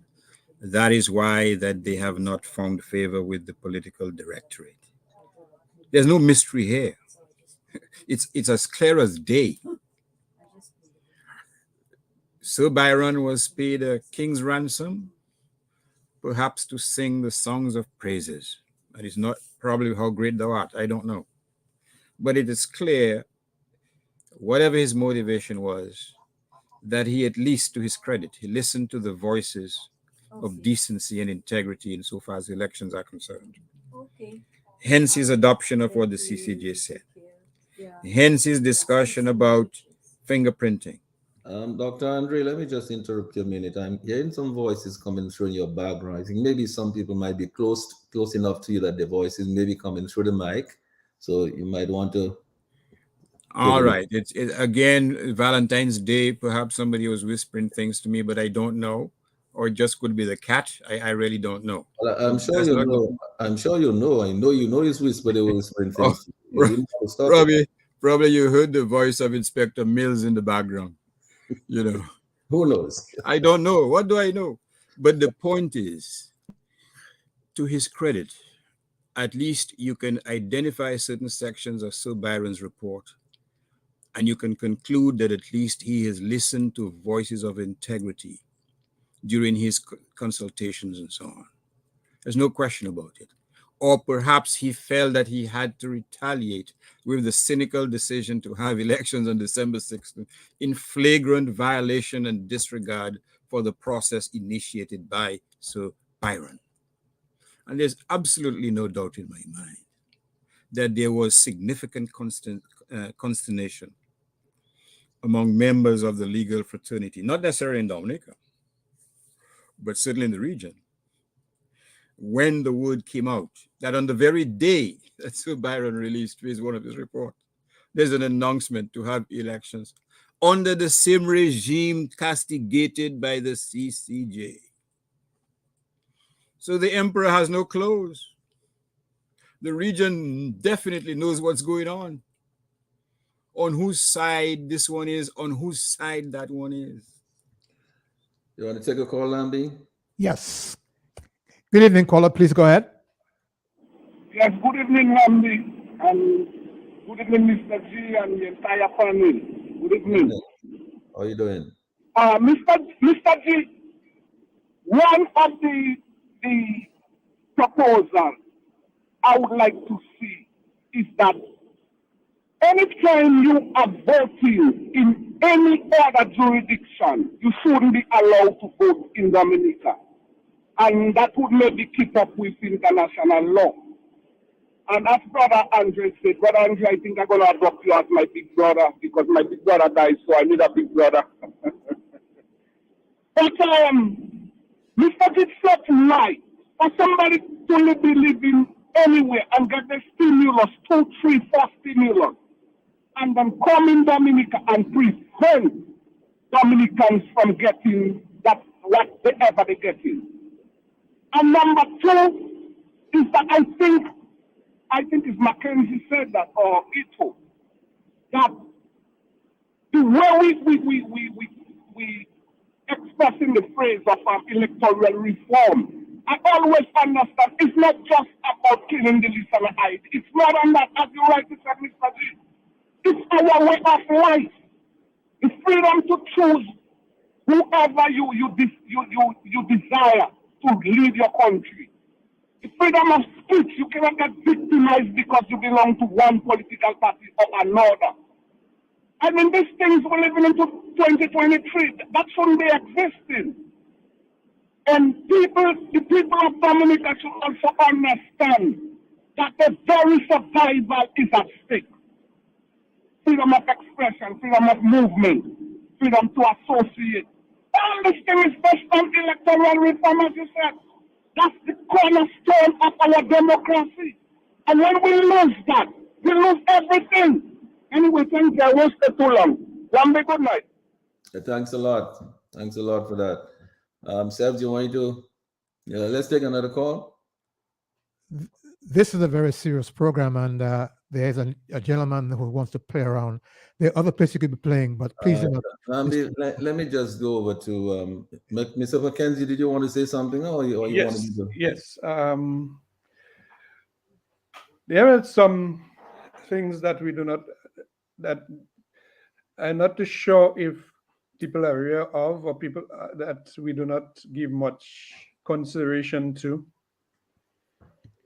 is the fact that we are in a situation where, with a population that shows an attitude of don't care what is happening around them, the system can be manipulated and they can be taken advantage of. And I think they are being taken advantage of by the authorities. And we have to be able to look at all the various angles of this electoral reform issue. The role of the president. So, for example, the president is the one who is responsible for the appointment of the Electoral Commission. The Electoral Commission is the only legal constitutional authority that is supposed to be dealing with the whole process of elections in Dominica. And we have the Prime Minister, who has actually stepped in and taking over the role of the Electoral Commission. And it is accepted. There is no outcry, because I believe that, because the situation is that, the reality of the situation is that the political parties, those in government and those in opposition, are those who have the most interest, direct interest, in whatever happens to the electoral system. And one way or the other, they would like to twist it to their advantage. And this is the reason why the citizens are the ones. So civil society should be playing such an important role in directing the narrative, because Sir Byron can actually come up with all those good things in his reports and even in the legislation. At the end of the day, the buck stops with the Prime Minister as leader of government, who will take the legislation to Parliament, give it to his Attorney General and his legal machinery to do whatever they want to do with it. And by the time this legislation gets to Parliament, it may not be what Byron wrote at all. And we as a people do not seem to have the courage or the energy to question anything at this time. And the risk that we are running right now without the necessary public consultation and to let people know exactly what is in this stuff is that one of those days, this legislation is going to Parliament in the image and likeness of the Labour Party and the government. And it will pass through the Parliament in flying colors, 19-2, plus their senators and the Attorney General. And Dominicans will then ask what hit them, because the electoral reform that we have been crying for, here it is. And it's only when they start reading what it is, then they will realize that we have been duped. So the president of Dominica has a responsibility, because you know what actually happened after the 2020 elections? The president of the Commonwealth of Dominica took almost 1 year to appoint a chairman of the Electoral Commission.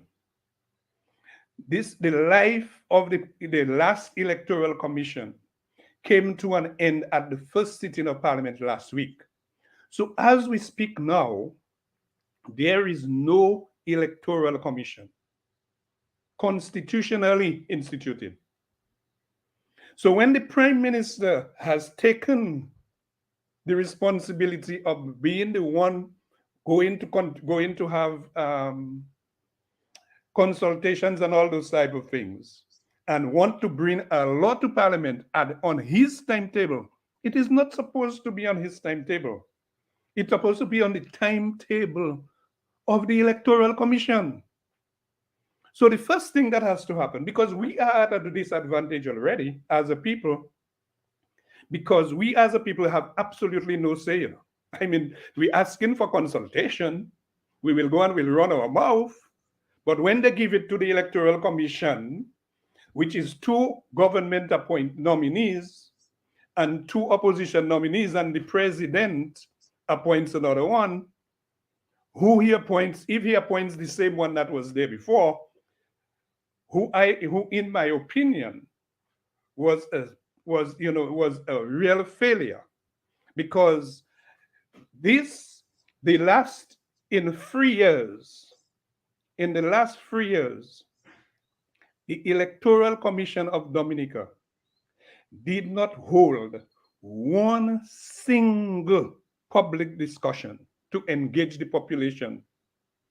The only thing that they did in the last 3 years was to legitimize the elections that were held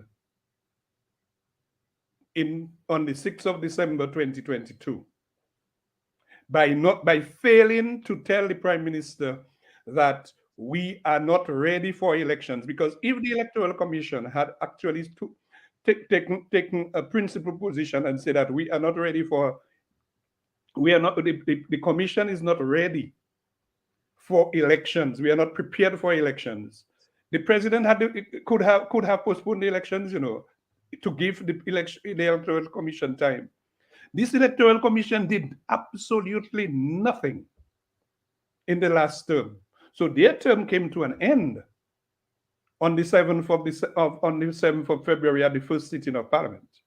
So as we sit now, there is no Electoral Commission in the Commonwealth of Dominica. So if the Prime Minister decides to take the bull by the horn and decides that he's going to Parliament with any piece of legislation in the next few months, and if the president takes the same amount of time that he took in the last cycle to appoint a commission, these are some of the things that we have to consider. There are some constitutional responsibilities that have to take place, and the prime minister should not. I mean, and I think I've said it before. The prime minister should not be the one, speaking or taking the lead on electoral reform, because the prime minister is a direct and the biggest beneficiary of the flaws of an electoral system.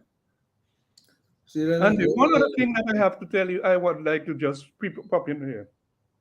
We could do whatever we want in Dominica with electoral reform, unless the extravagance of money in this campaign is not taken care of. We could clean the voters list. We could put all types of laws to prevent overseas Dominicans from voting and all kinds of things.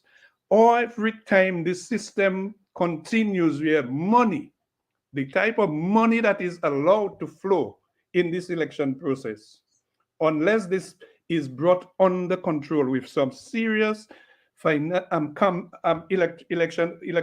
financing, we are actually just spinning mop in top in mud.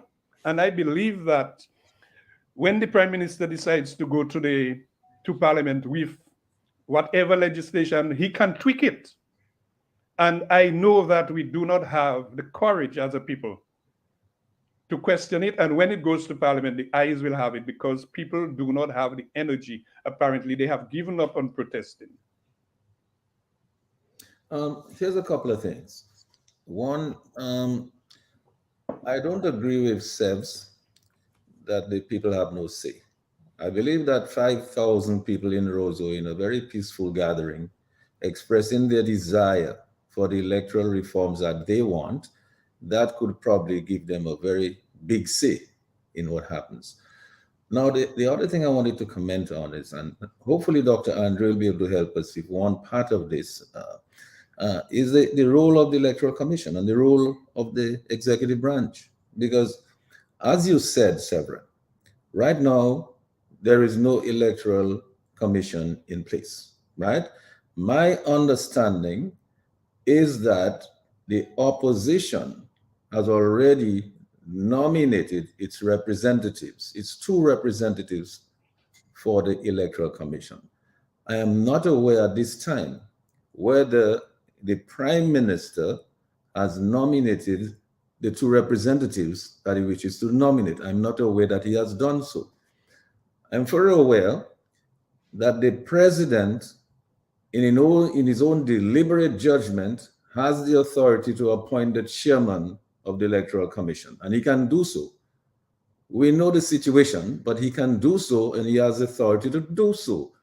And if, for example, the president were to appoint the 2 nominees of the opposition and appoint a chairman in his own deliberate judgment, then they would have a quorum and they would be able to take decisions and move forward on the process. And I'm hoping Dr. Andre can also be able to help us on the law there as to whether, in fact, the Electoral Commission has some authority in ensuring that the laws, that the recommended, the draft laws that are submitted, whether, in fact, the government can go ahead and just do their own draft and go with it, or whether, in fact, they have to rely on the commission to approve of it or have some say in it. I believe there's somewhere in the Constitution that it says the Electoral Commission has some say in that. I'm not so sure what it is. I don't know whether Dr. Andrews looked at that. But what Severin is saying is a real problem. Because if, after all this work, people have done all this work and everybody has agreed, including Sudanese Baron and including the electoral commissioners, if they all agree that these are the laws and the regulations and so on that we want passed, and then for the legislative branch, the Prime Minister and his cabinet, which really forms the legislative branch essentially, to just go and pass whatever they want, that is a problem. Dr. Andrea, I don't know whether you want to give us your comment on that. Well, Mr. Severin is correct. The government can just refuse to enact any legislation based on the reforms proposed by Sir Byron.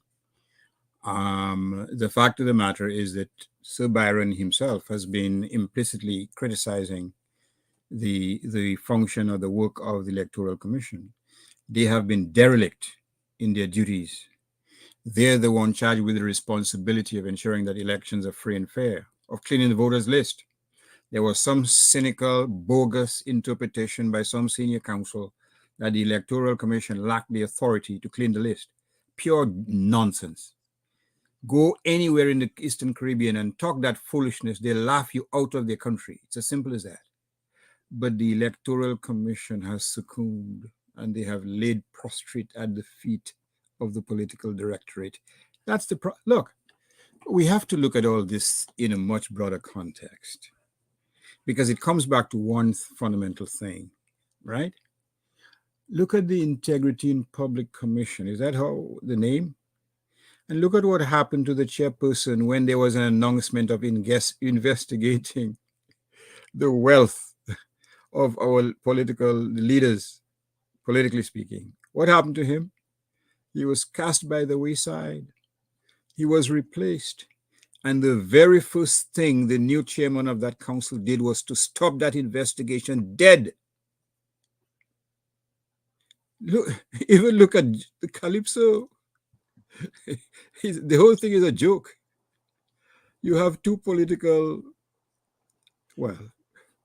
acolytes. Let me use a wonderful phrase. And they've started pronouncing about persons who sing against the government, such as Dice. They should get new writers. They're just political. In other words, they're setting the stage for these fellas to be chopped when the finals come. Look at every institution of governance in Dominica. The same phenomenon. We have a capture of the integrity or the very soul of these institutions, which have been set out by the Constitution to ensure a system of checks and balances. Look at the AG.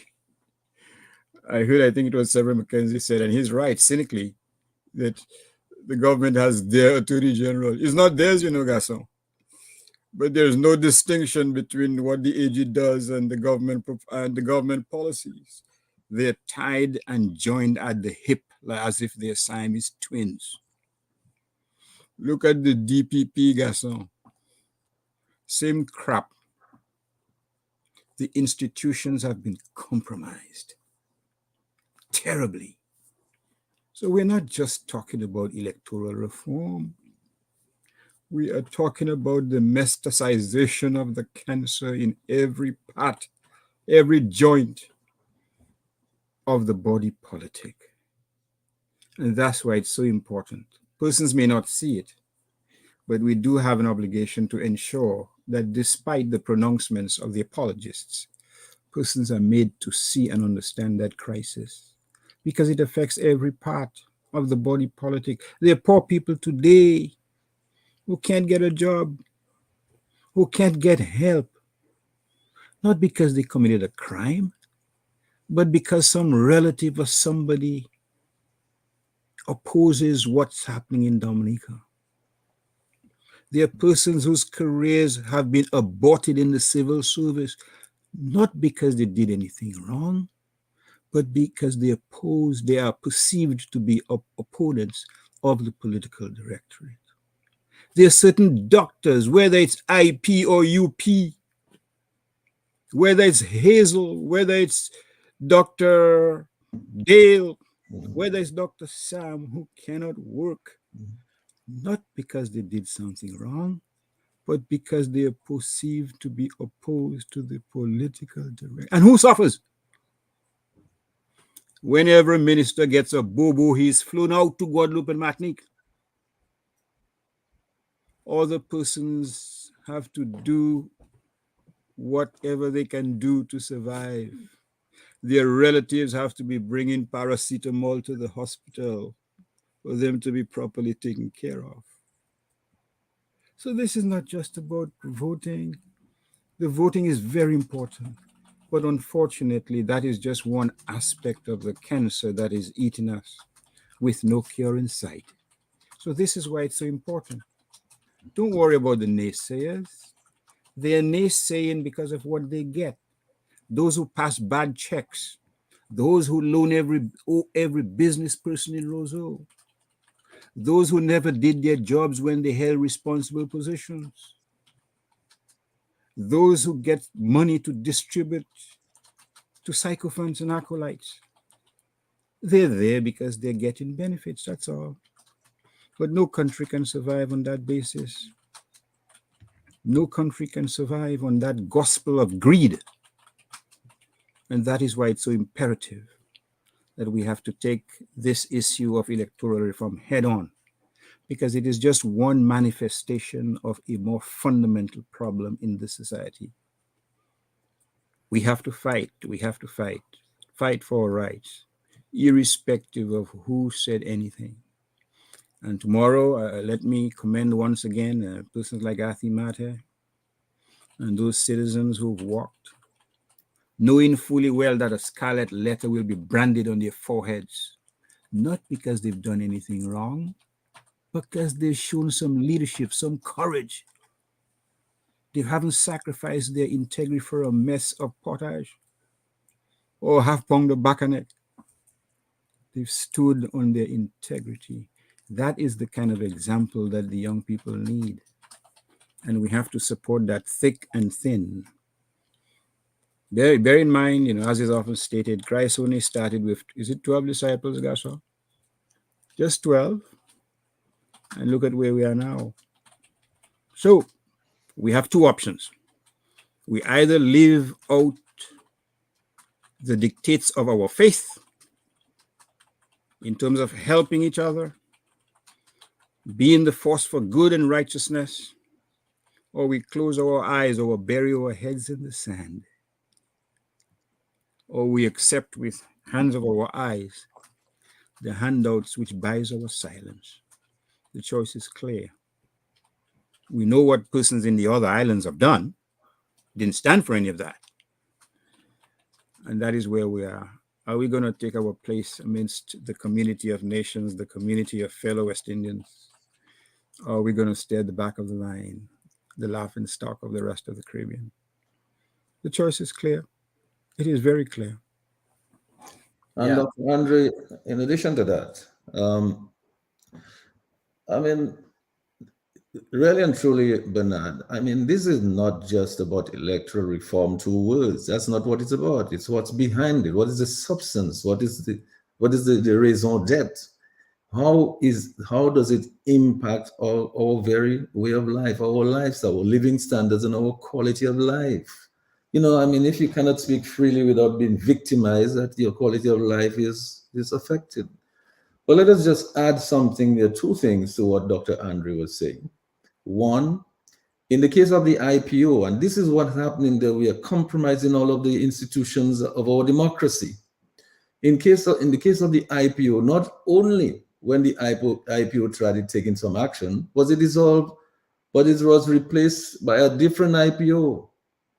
All right, it was changed completely. And then, of course, the first thing that happened, you remember the IPO used to be, I think, 7, and then it was reduced to, what is it, 3 or whatever it is, reduced to 3. So you can see what happened. And then the first thing it did is say, look, we're discontinuing this investigation due to this thing. But let us not go too far from that. Right there, we're talking about the Electoral Commission itself. And remember what happened when the Electoral Commission at that time started the electoral reform process. This famous email came and it said, madness is going on. What happened? Members of the IPO were changed. They were removed. And other people were installed. And since that time, the whole thing has been kiboshed. And that is why we're here now still talking about electoral reform. So this is nothing new. This is, in other words, this whole question of somebody pretending as though they really want electoral reform. They don't want electoral reform. What they would want is a reform that would encourage bribery and cheating and allow them to get away with all kind of things. That is not what the people of Dominica should want. no matter what political party you support, you want to be a free person. You don't want government to be able to dictate everything you do, whether you can speak, whether you can eat breakfast or lunch or whatever it is. You must be free to be able to exercise your own initiative and self-actualize. So it seems to me that the whole question about democracy and freedom and civil liberties is key. Now, Bernard, so that is why I think you're right. We can no longer speak about electoral reform in terms as if it's just two words.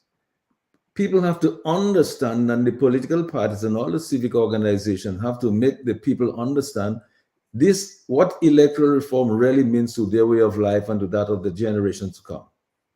Yeah, that is the point. And in fact, when I have made that point, and we have made that point during the last part, during the end of last year on the platform and so on.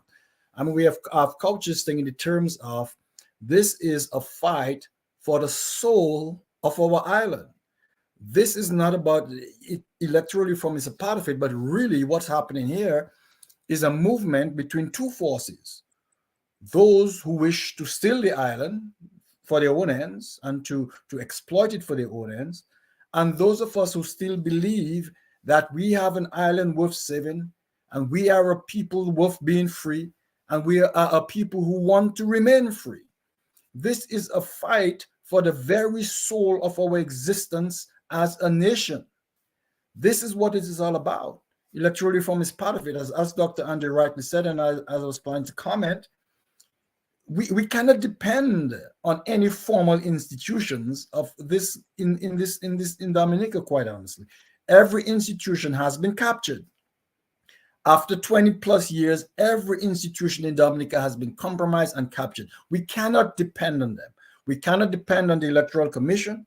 We cannot in any form or fashion. It is clear that the Electoral Commission, when it's appointed, when it's reconstituted, will, and when whoever is appointed by the president, we know he'll be a compromised candidate specifically chosen to interfere in the free and fair operation of the Electoral Commission. So I do not place any hope or any faith or any dependence on the Electoral Commission. We, the people who believe in the soul of Dominica and believe that we are a free people and we need to remain a free people, and we cannot allow one man, one individual, through his acolytes, of course, but one individual to capture not only our institution, but now to capture our very lives.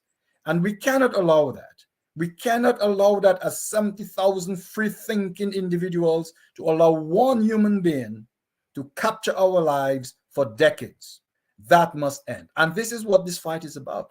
This is about a fight for the soul of Dominica, for the freedom of Dominicans, and we must keep putting it in those terms very clearly to our to the citizens, to ourselves, and to build the emotional energy on that basis. Because we are not going to just simply, security is not simply just going to give us what we want. We have to own that story. We have to keep owning that story, and this is what this is about.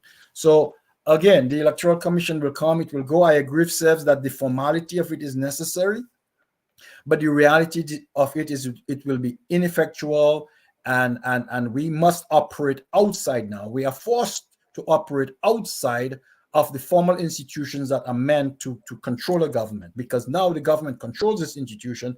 The government has no controls. There are no restrictions on this government. And so we must become the restrictions on the government outside of the formal institutions. And that's simply the point at which we are right now. The good people of Dominica must control this government. And this is what it's about. So that's the terms, that is the messaging, that is the we must do as political parties. It is our responsibility to make folks understand that. And we have to ask ourselves, why do folks do not seem to care anymore? What happened? We cared in the 70s. You gentlemen, most of you are here on this panel, were passionate fighters for freedom in the 70s. And I believe I have a bit of an explanation. At that time, the British and for different races controlled our destiny, oppressed. We were subjugated. We were captured people. And everyone knew that in their soul and felt that in their bones. Freedom from the British was something that fired the imagination and fired the passions of us as young people, that young generation. And that fire continues here in those folks who went through that period. But post-independence, where is the withdrawal of status? Where is the oppression? Where is the fire to build the integrity, the passion for independence and liberty? It has been removed. And so we have generations who have no sense of that sense of liberation. And so we must build, I think, as a primary responsibility, that sense of the need for liberation and why it is necessary, especially in the generations who did not go through the actual independence consciousness and the Black consciousness movement that arose out of that rebellion against the British. We need a new British. We have it. We need to recognize it and fight that British now, because that is the situation that we face. There is oppression. There is repression. There's even more freedoms being eroded, more than the British ever did. And we need to pin the new British, and we need to fight that new war of liberation. Now, says clearly there is no electoral commission in place now, right? No electoral commission in place now. The role of the electoral commission, every effort is being made to usurp that role and to pretend as if they're doing something in terms of consultations. That is not the role of the Prime Minister. But says, I think this looks more like the role of civil society to educate the people. And I believe that the Electoral Reform Coalition has a role that it can play in that regard. I believe that it is not enough for us to say that the people have no say. The people have a say. If they understand how this thing is going to impact their lives, the long-term effect it can have on the lives of their children, the poverty that could either intensify or eliminate, in terms of good governance or better governance. If people understand those things, they will participate. And I've said that if the Electoral Reform Coalition could convince 5,000 people that their presence in a peaceful presence, a peaceful gathering in Roseau, just 5,000 of them, not talking about 15 or 20,000, just 5,000, I believe the political directorate would get the message. I believe the people would have their say.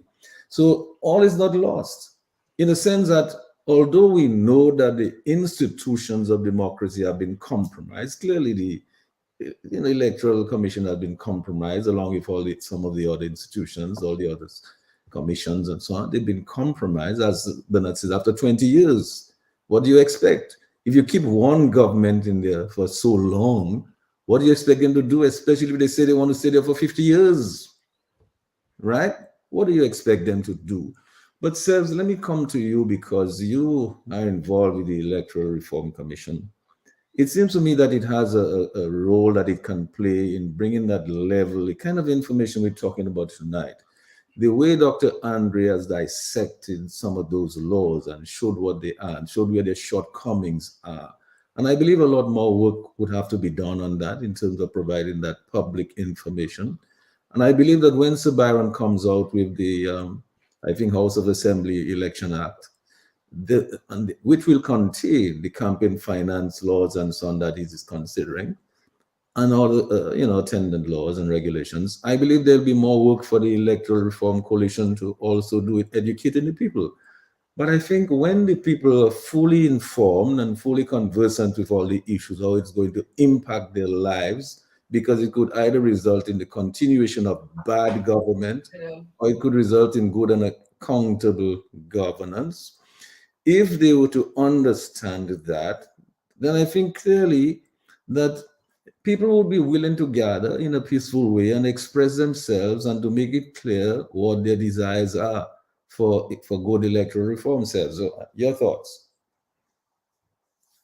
We have Dominica has a serious problem, and we have to recognize that, because Bernard just mentioned, for example, the liberation move, the whole colonial aspect of it, the British master, the remnants of colonialism, and the reality of the situation is that the situation which exists in Dominica today, as it relates to electoral reform, is non-existent in any of the other CARICOM countries. So what makes Dominica so unique that a simple thing that is an accepted principle as good governance and and free and fair, and the concept of free and fair elections, that Dominica is the only country within CARICOM that is going through this process, to the extent that you go to some of the other Caribbean islands and they laugh at us. They laugh.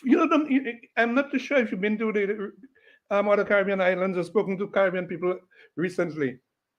I mean, when you tell them what we in Dominica are fighting for, the liberation struggle for Dominica, what we are doing in 2023, they cannot believe it. They just cannot understand. This is what this, to be honest, I was speaking to some people from some other Caribbean islands recently. And when I explained to them what was the situation in Dominica, they were totally baffled, because they took it as a fait accompli, that they could not understand that Dominica is so far back with its electoral process, that this is what we in Dominica are fighting for today in February 2023. And it is even more frightening, Mr. G, that we have a young population that is totally disconnected. You do not hear any young people talking electoral reform on the streets, in the schools, or anywhere. If you look and you listen, you could check the demographics of those who discuss and who talk about electoral reform. You have a young population. So there is a lot of work to be done. I mean, in the 70s and in the 80s and in the 90s, we had all these civil society organizations that were able to generate discussion, and you had a youth population that was interested in governance. Today, we have a youth population that is interested in 6 months of CO and party, and they are totally oblivious of the realities of what is going on. And they don't care, because many of them, those at the bottom, for example, get NEP employment, and for them $600 is a lot. Others have their eyes out because they are only looking for an escape. And then you have those who roam the streets, who smoke the joints in your face, and you cannot speak to them about anything. So we have some serious social problems in this, and that we have, and all these things are tied to the whole electoral process in the country. Yeah? So we have a lot of work to do. And what has actually happened over the last 20 years is the total destruction of civil society organization, youth groups, and other organizations. That people, you listen to people calling the radio and running their mouth and saying that should be done. You could just ask them a question: are you part of any organization to bring about change? No. So when you have organizations like NJAM and you have organizations like the Electoral Reform Coalition, with just a few individuals coming together to do things, it's momentous. It's really hard work, because you have to, you do not even have the luxury of the 70s, for example, or the 80s or the 90s, when people had free access to talking point, and they could express themselves. The country is totally divided, where you have one set listening to one radio station and another set listening to the other radio stations, and then the politicians enjoy it. How do you get 5,000 people on the street? To be honest, it can only happen with a complete paradigm shift in terms of educating the people using all types of media. I mean, look at what we have at our disposal. We've got social media at our disposal. When last you went on any social media platform for you to see a notification, electoral reform now? Not even that we use. So there is a lot of work to be done, and it has to start with bringing people together in sober discussions with the absence of the partisan lines, because what the electoral process, reform process that actually disintegrated to is if you are in support of the government, you are automatically against the electoral reform process. And if you are in support of the opposition, you are for. So you find that there is a great divide along party lines for the electoral reform issue in Dominica. And this is what is killing the whole process. People are not realizing that when the electoral reform has no colors, or should have no colors. Because if we have proper electoral legislation, electoral laws in the country, it is supposed to be for our benefit and the benefit of our children and our children's children. But this is not the case. But I believe that NJAM and the Electoral Reform Coalition has to do some work. When Fidel Castro landed on the Granma, from Mexico, a number of them, it was just 12 of them survived, just like maybe the disciples of Christ.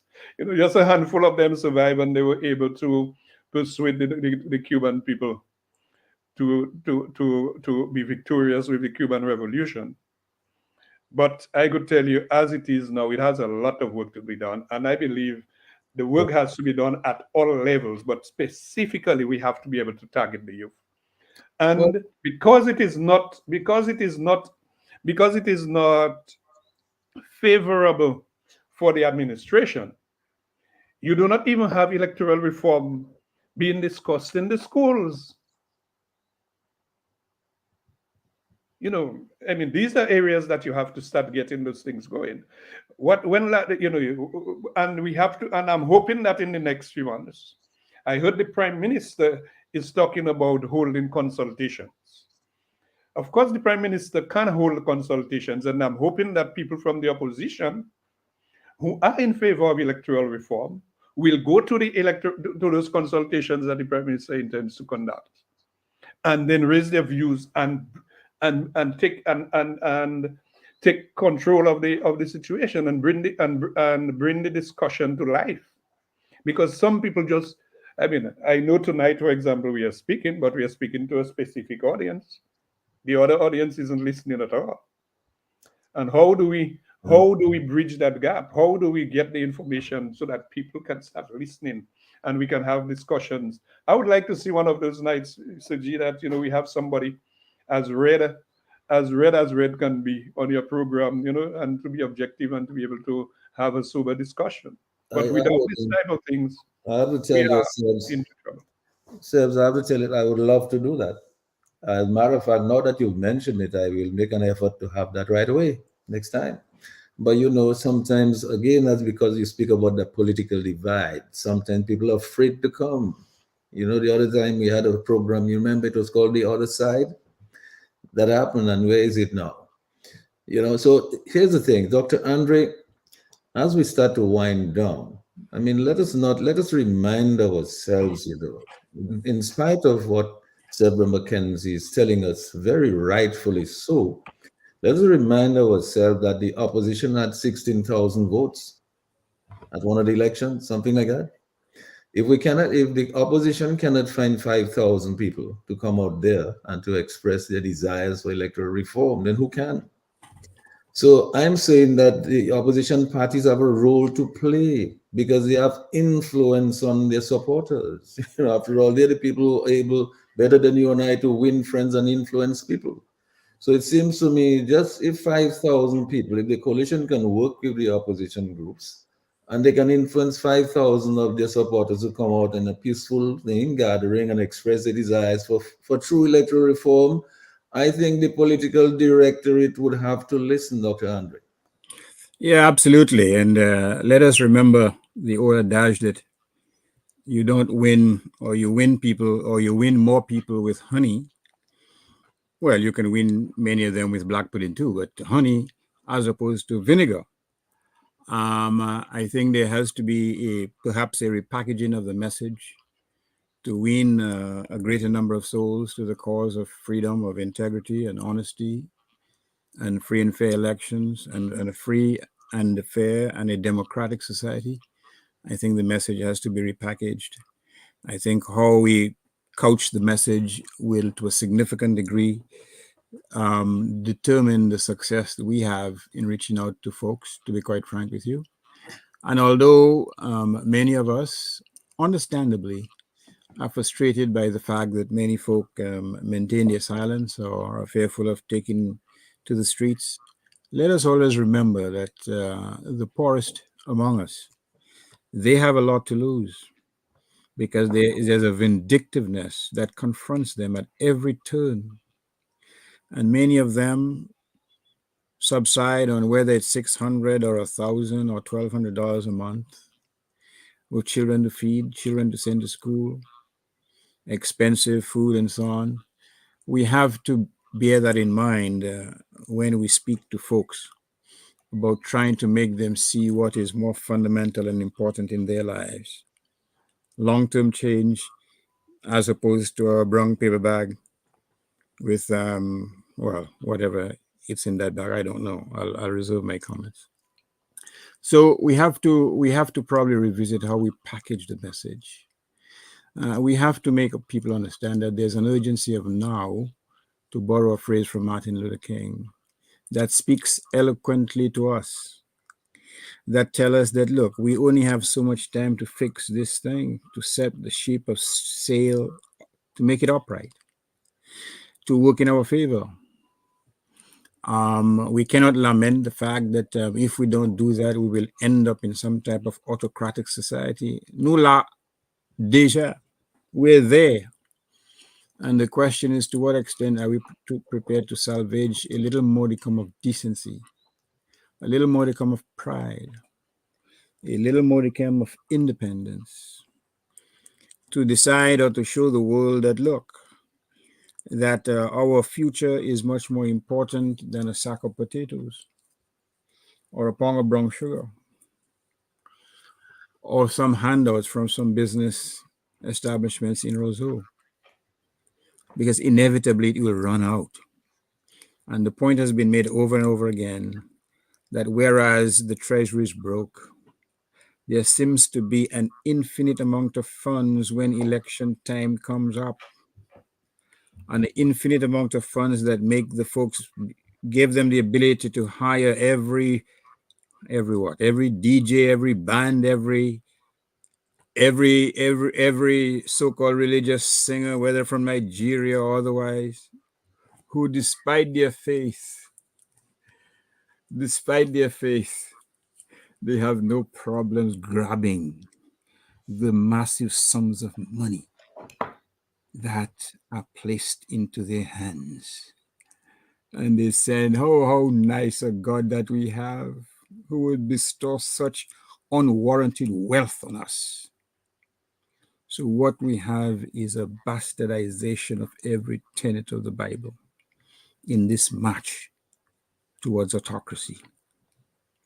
So yes, we have to be fearful, and we have to look deeper, just as our brothers and sisters in the rest of the Caribbean have had occasion to look deeper and to make decisions for their own benefit and for their children's benefit. That is where we have to be as a people, quite frankly. We're not there yet, but I'm still hoping that we will get there, despite the fact that everything looks so gloomy and bleak. There has to be a point where we will rise. We will rise in the best traditions of Maya Angelou. And we will realize, as the Bible itself tells us, that simply praying without good works ain't gonna cut it. That's just an excuse. It's a cop-out. So we have to support each other. And even those who don't necessarily support us, we just have to say, you know what? Everybody needs a certain amount of time to come to the realization that there is meaning. There is meaning in those words that we hold so dear. And we have to see the promised land at some point. And the promised land is here, or should I say in Dominica. We cannot just aim for the promised land in terms of the celestial place that awaits us. We have to build it here. That's why we are told that whatever you do to your brothers, that you do unto me. The chain is as strong as its weakest link. We have to fight this thing together. That's the only solution. The buck stops with us. If we don't accept that, then we are doomed. And so be it. It is what it is.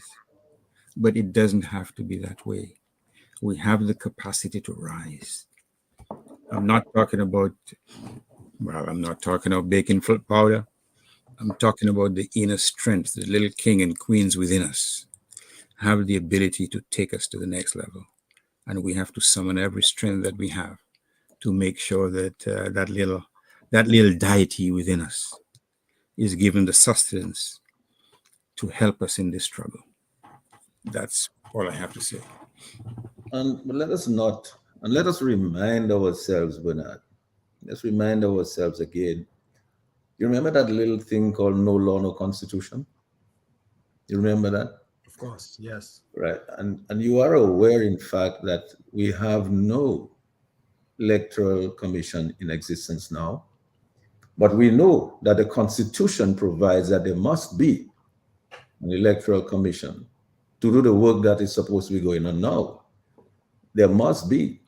And that the executive branch must take the necessary legislation to Parliament so that it allows the enabling environment, legal and regulatory framework for the commission to do its work, like the voter ID cards and registration and so on.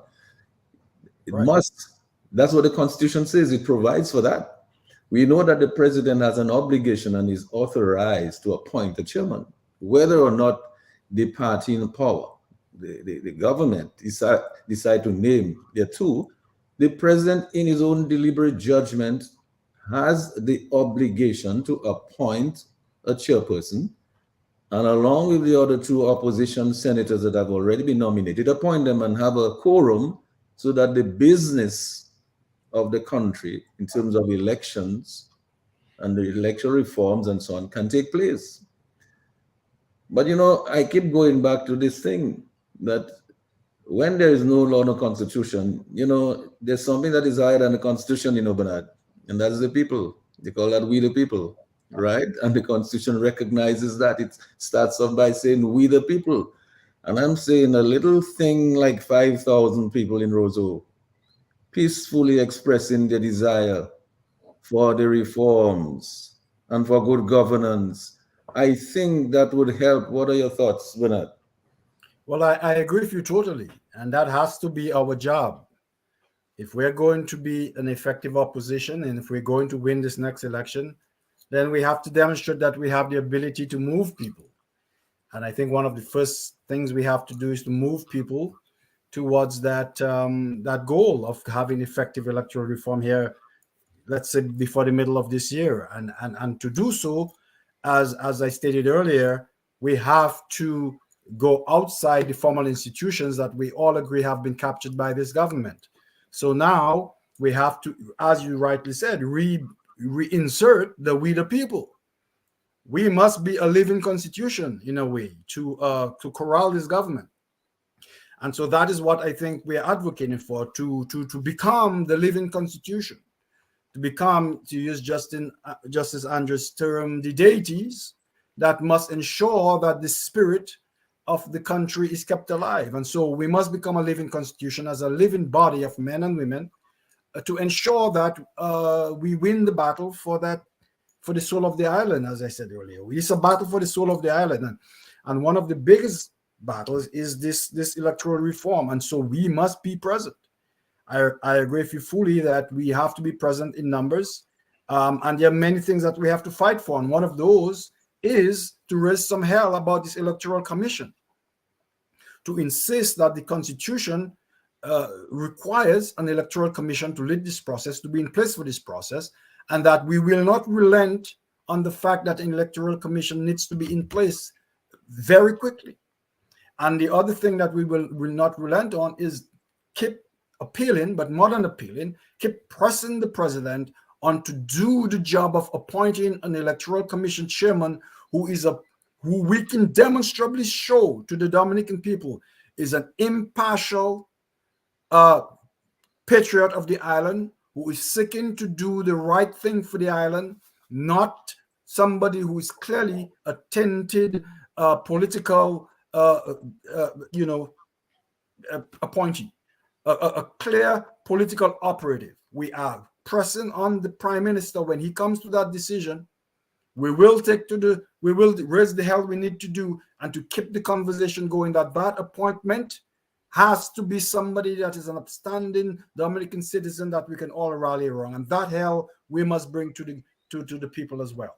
And so those two things, to insist that we have an electoral commission that is in place and operative very quickly without dragging off any feet, and we take no back seat to that demand, and two, to make sure we have a chairman of the electoral commission to demand, or at least to make it very clear to the Dominican people when that demand is not met and some political hack is appointed, to make it very clear to the Dominican people that this is a gross injustice for the freedom that we are fighting for as a people, for every Dominican citizen.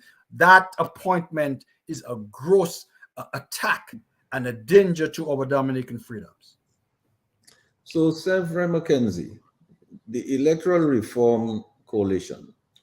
First of all, it looks to me from the conversations that we have had here tonight, you've heard Dr. Andre, you've heard Bernard, and you yourself have mentioned it. It seems to me that the language that is being used when you're discussing electoral reform has to be clear, that people understand what it is that you're really talking about. It is really talking about improving their way of life through better governance that is good and accountable and transparent, and the ability to be able to effect that kind of government occasionally when you need to. So if your government is not working for you, whatever color it is not working for you, you need to change it.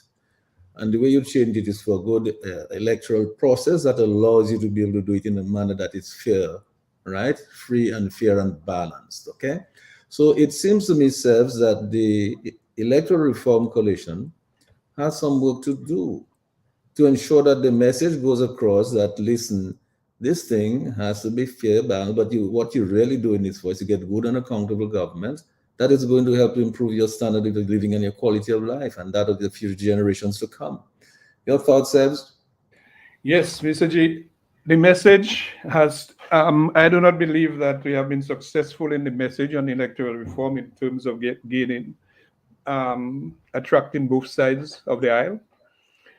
And the work has to continue to try to influence, to persuade people to understand that the whole question of improvements to the electoral laws in Dominica, the electoral process in Dominica, is for the benefit of every single Dominican.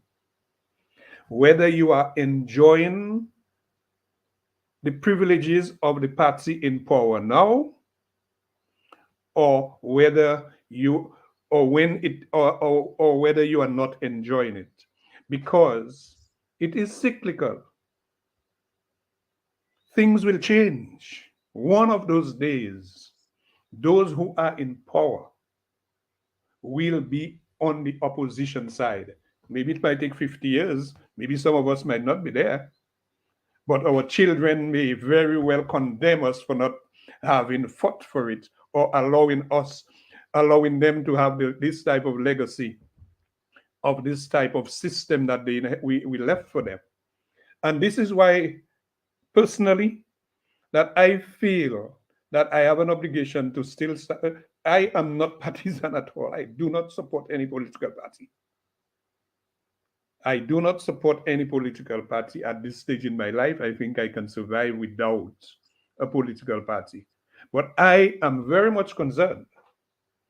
I'm very much concerned that the few more years that maybe the good Lord will allow me to think, that I will have to survive on an oppressive political system, electoral system, which takes away my own dignity, and I cannot enjoy the last few years in at least in a manner that can satisfy the soul. So I believe that the Electoral Commission, and I'll come back to them again, they may be our last hope in this thing is for the members of the opposition who are appointed on the Electoral Commission they cannot be they cannot be just submissive to what is happening with the chairman. They cannot be just, I mean, for the last 2 years, you hardly heard anything from the opposition members of the Electoral Commission. Are they afraid that they break the law? Is there a law to break again? Is there a law to break that if the opposition members on the Electoral Commission break their silence and tell people exactly what is happening on the Electoral Commission, are they breaking an oath? Will they go to jail for that? You know, I mean, things have to change, because whereas you have the small civil society groups, the NJAM, and you have the Electoral Reform Coalition, which is really basically made up of a few individuals who have to survive and who are taking the risk because of the type of environment that of victimization that exists. But the opposition commissioners on the Electoral Reform Commission must right now,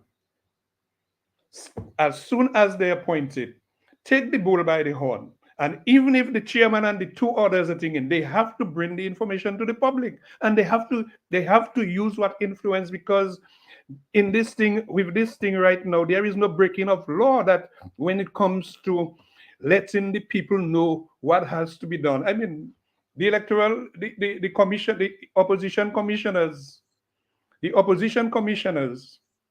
on the Electoral Commission have all the documents of Sir Byron, So what makes them, it puts them in a situation that if the chairman or if the others are saying that it should not be disseminated, that they cannot take their own and take a principled position and say that the people have a right to know and share the information, or they themselves can lead. I mean, with my own issues that I have, I'm not too sure I have the energy and the resources for me to go trying to persuade 74,000 Dominicans on what has to be done. Those guys who are taking up the oath as opposition representatives on the Electoral Commission, I think in this cycle they have to step up. They have to step up. It cannot be they cannot be hiding. They cannot hide behind. They are under oath. Under which oath? Especially in a system that's rotten. So I am placing the responsibility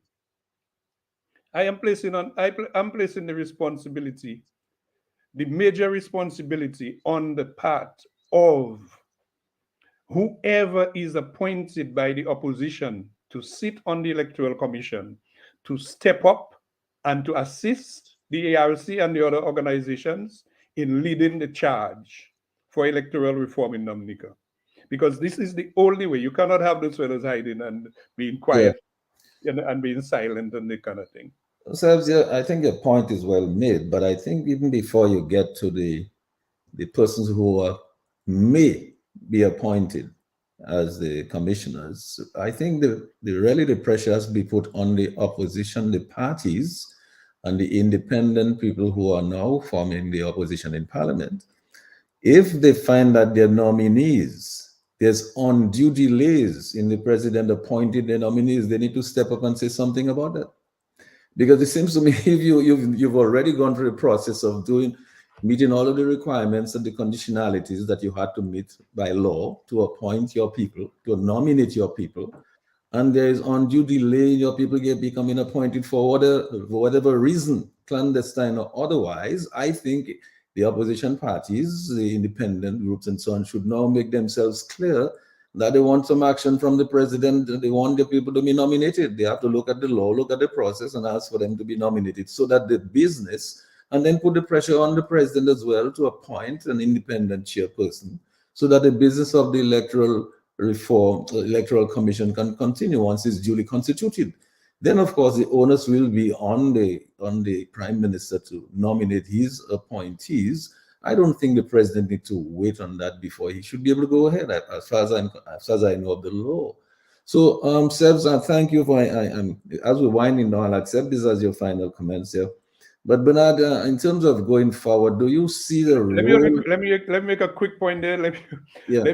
My thing to the guys who are going to be on the commission, they should, as soon as they should start engaging the people. Period. Because they're being paid for it. Right, but until such time as they're appointed, I think whoever wishes them to be appointed should ensure they make enough noise to get them appointed as soon as possible so that they can function, so they can help the electoral reform coalition. But Bernard, do you see a role then for the political parties and the opposition groups and the independent candidates who form the opposition now in parliament? Do you see a role for them to begin agitating to ensure that there is no deliberate attempt to thwart the work of the Electoral Commission by not appointing the people who they have nominated? Yeah, not only do I see a role for them, I think they have to take the lead. We have to take the lead on this. We have to own this process. We have to drive this process. We have to be the leading voice on this process. And we have to manage this to the outcomes that we desire. I think we represent not just ourselves, we represent the hopes and aspirations of all Dominicans who wish for a more fruitful and prosperous future. It's a sacred duty. And so not only is there a role for that, I think we absolutely have to double down, do the work, put the energy in, get the enthusiasm up even when it lags, and be the leading proponents to represent free Dominicans in ensuring that we get at least movement to an electoral reform that is comparable to the rest of the world. And I would say we have to keep pressing to get an electoral system that is the envy of the world. And so, yes, absolutely, there is every role to be played by the political, well, I call it the united opposition, not just political parties, but civic organizations, and every Dominican who's interested in living a better life on Ireland. Again, it is a movement, a fight between those who want a prosperous, fair, generous Dominica and those who wish to exploit Dominica. It's two parallel rivers running here, and we have to represent the good guys and make sure we get the outcomes that we have to fight for, the outcomes that we want. It's as simple as that. Thank you so much for that, Bernard. And Dr. Andre, I mean, it's obvious that to me, where the struggle is now is a couple of things. One is to explain to the people in non-certain terms how this electoral reform thing can impact their lives in a very positive way, and how it can result in good governance, good and accountable governance that can help improve the economy, help improve their standard of living and the quality of life. But I think also it is important for us to understand that the stage where we're at now, there seems to be, and I get a sense, although I'm hearing the people in the political direct say, no, we want electoral reform, we're ready to go, and it's them not keeping us back now, and I hope they don't pontificate when it comes to when I decide I'm going to parliament and I'm going to do this and I'm going to do that, that they will stand in my way. Dr. Andre, it is the Electoral Commission that has the authority, not the people saying I this, I that, and I that. And then it seems to me, as we're saying, if the Electoral Commission is not duly constituted and is not functional, how are we going to make progress? So it seems to me I'm putting the onus tonight on all of the political parties and the civic organizations to put the pressure now on the president to install the Electoral Commission so it can do its work, so that the business of electoral reform can continue, so that Sir Dennis Byron has a group to report to, the official, group to report to, that's the commission, so that the work can continue. And then when the people have consulted, in depth with all the new recommendations for the reforms, the laws, if it's campaign finance or otherwise, whether it's registration process, whether it's residency, whatever it is, once the people have approved through the consultative process that Mr. McKenzie has been recommended, then it appears to me, Dr. Andre, that what needs to happen is that the people must now put some pressure on our president to explain to him the urgency of establishing and constituting this electoral commission, and so that it can do its work to have free and fair elections in the first quarter of 2024. Well, you're absolutely correct. And probably this is as good a time as any to put pressure on the president, because after all, we're in the Calypso season.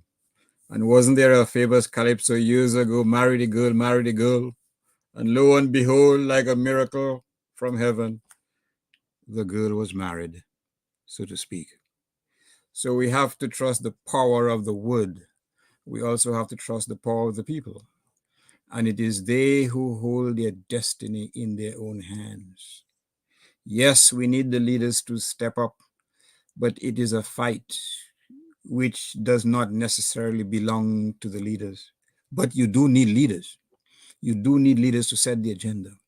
But the individual persons must realize their own leadership potential in playing their role, in convincing one or two of their friends that this is important, that this is a crisis. This affects our very existence. Think of a future. Think of your future where you have a free and fair election system, you have a properly functioning Dominica. Think of the hordes of Dominicans who would be more willing to come down. Think of many of those who will be more willing to build edifices, to hire Dominicans, to generate economic activity, not just to buy a glass of grape produce at the bayfront and go back on the ship, but to spend hundreds and thousands of dollars because they feel welcome in their own place, and they feel to give back because that's what they want. They don't want to come and take somebody's job. They just want to be able to come back in the ancestral land and feel welcome and enjoy what many of us take for granted. You can only have that state of affairs if you have a sense that everything is well in the state of Denmark, that the medical services are working properly, that the banks are working properly, that you're not stiffed in the market, and if you get sick, you don't have to go Guadeloupe or ask a relative to send some paracetamol for you or other medical needs that you may have. Just think about the effects, the multiplier effects, if we live in a proper functioning Dominica, where you don't have to be afraid of being victimized. You don't have to be afraid of being ostracized or persecuted or maligned because you are courageous to express your own views. That is what they fear. They fear the existence of a proper functioning state.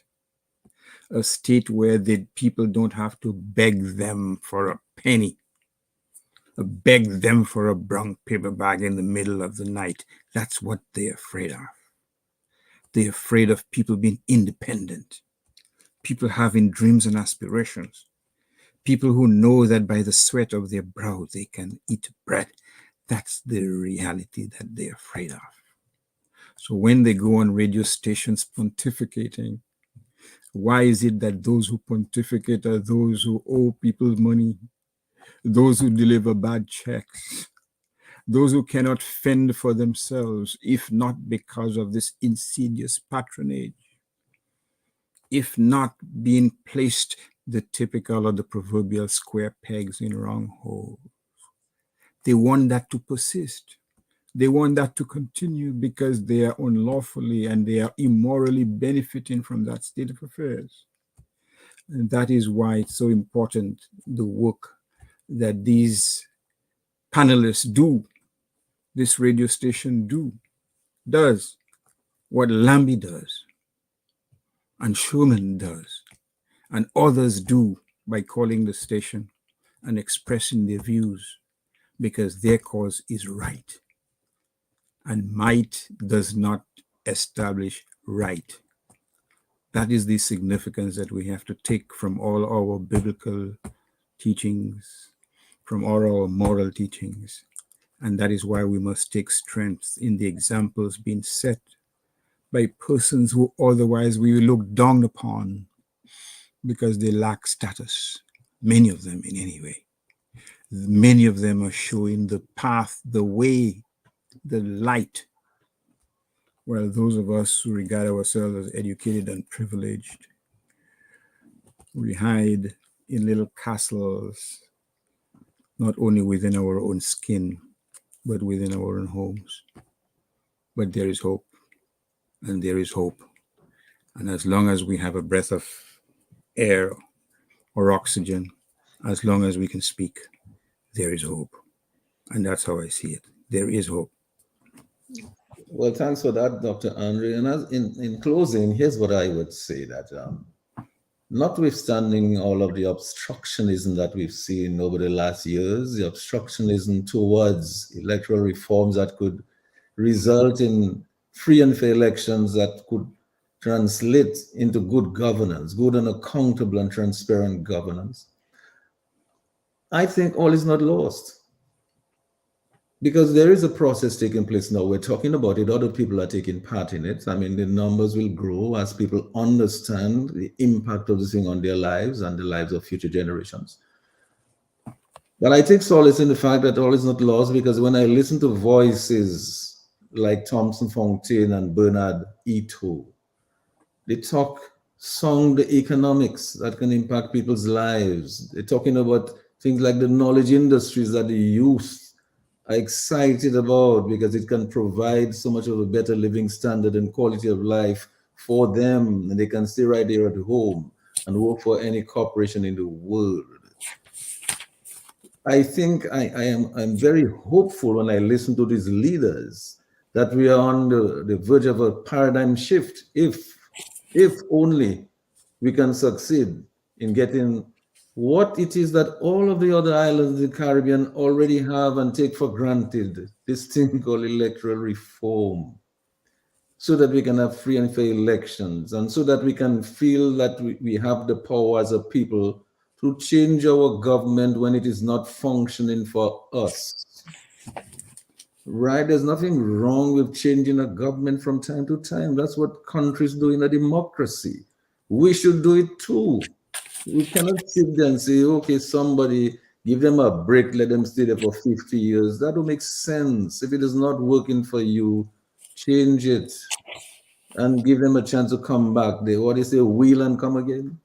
So in closing, that's what I would like to say, gentlemen. I am very happy, delighted to have been with you tonight. I mean, I hope that a lot of explanations went out tonight from Dr. Andre about what is contained in the legislation, what we can expect to see, and I hope that we have also established that the imperative to have the consultations that are needed in order for the people to be fully informed and conversant with what this process is all about so that they can be fully engaged and demand that we must move ahead with the electoral reform so that we can have all free and fair elections.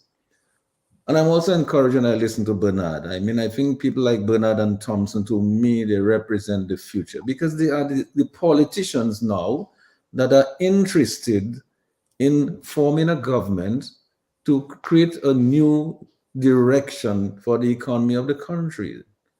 And it is very heartening to hear when I listen to them, I listen to Bernard and I listen to Thompson and all the other young leaders that are coming forward.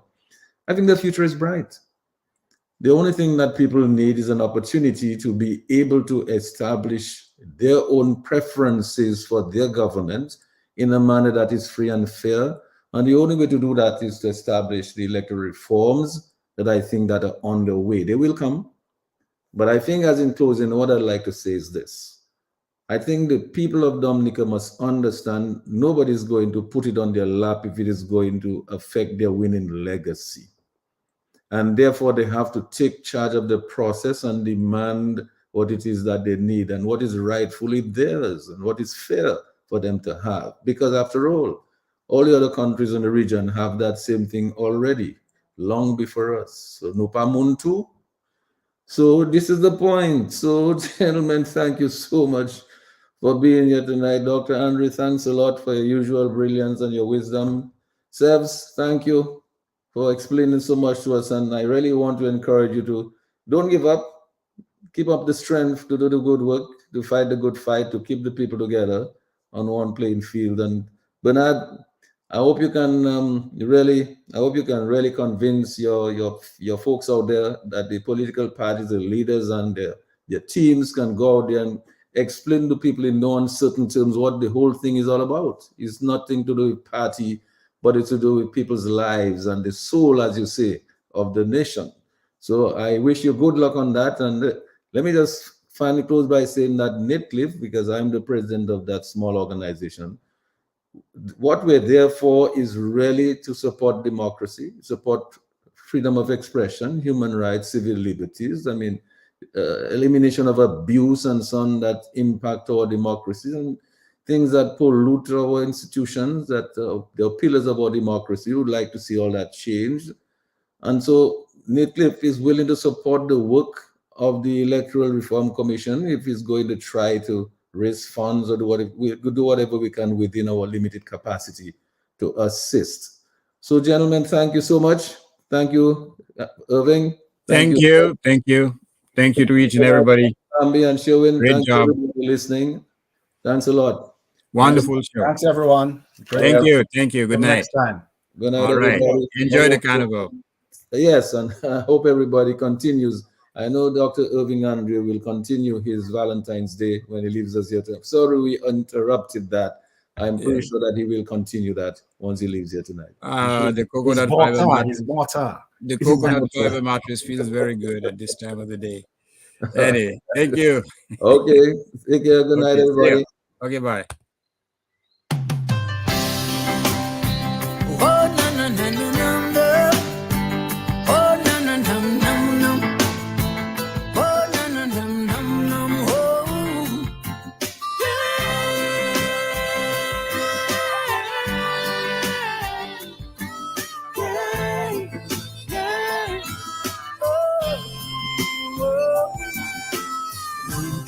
My window, and I'm a thinking of tomorrow, and I'm a wondering what the future will be. Thinking of the children who are the victims of oppression, beaten down by wars and eaten up by starvation. I'm saying, when there's ugly will be over, and the children can go out and play.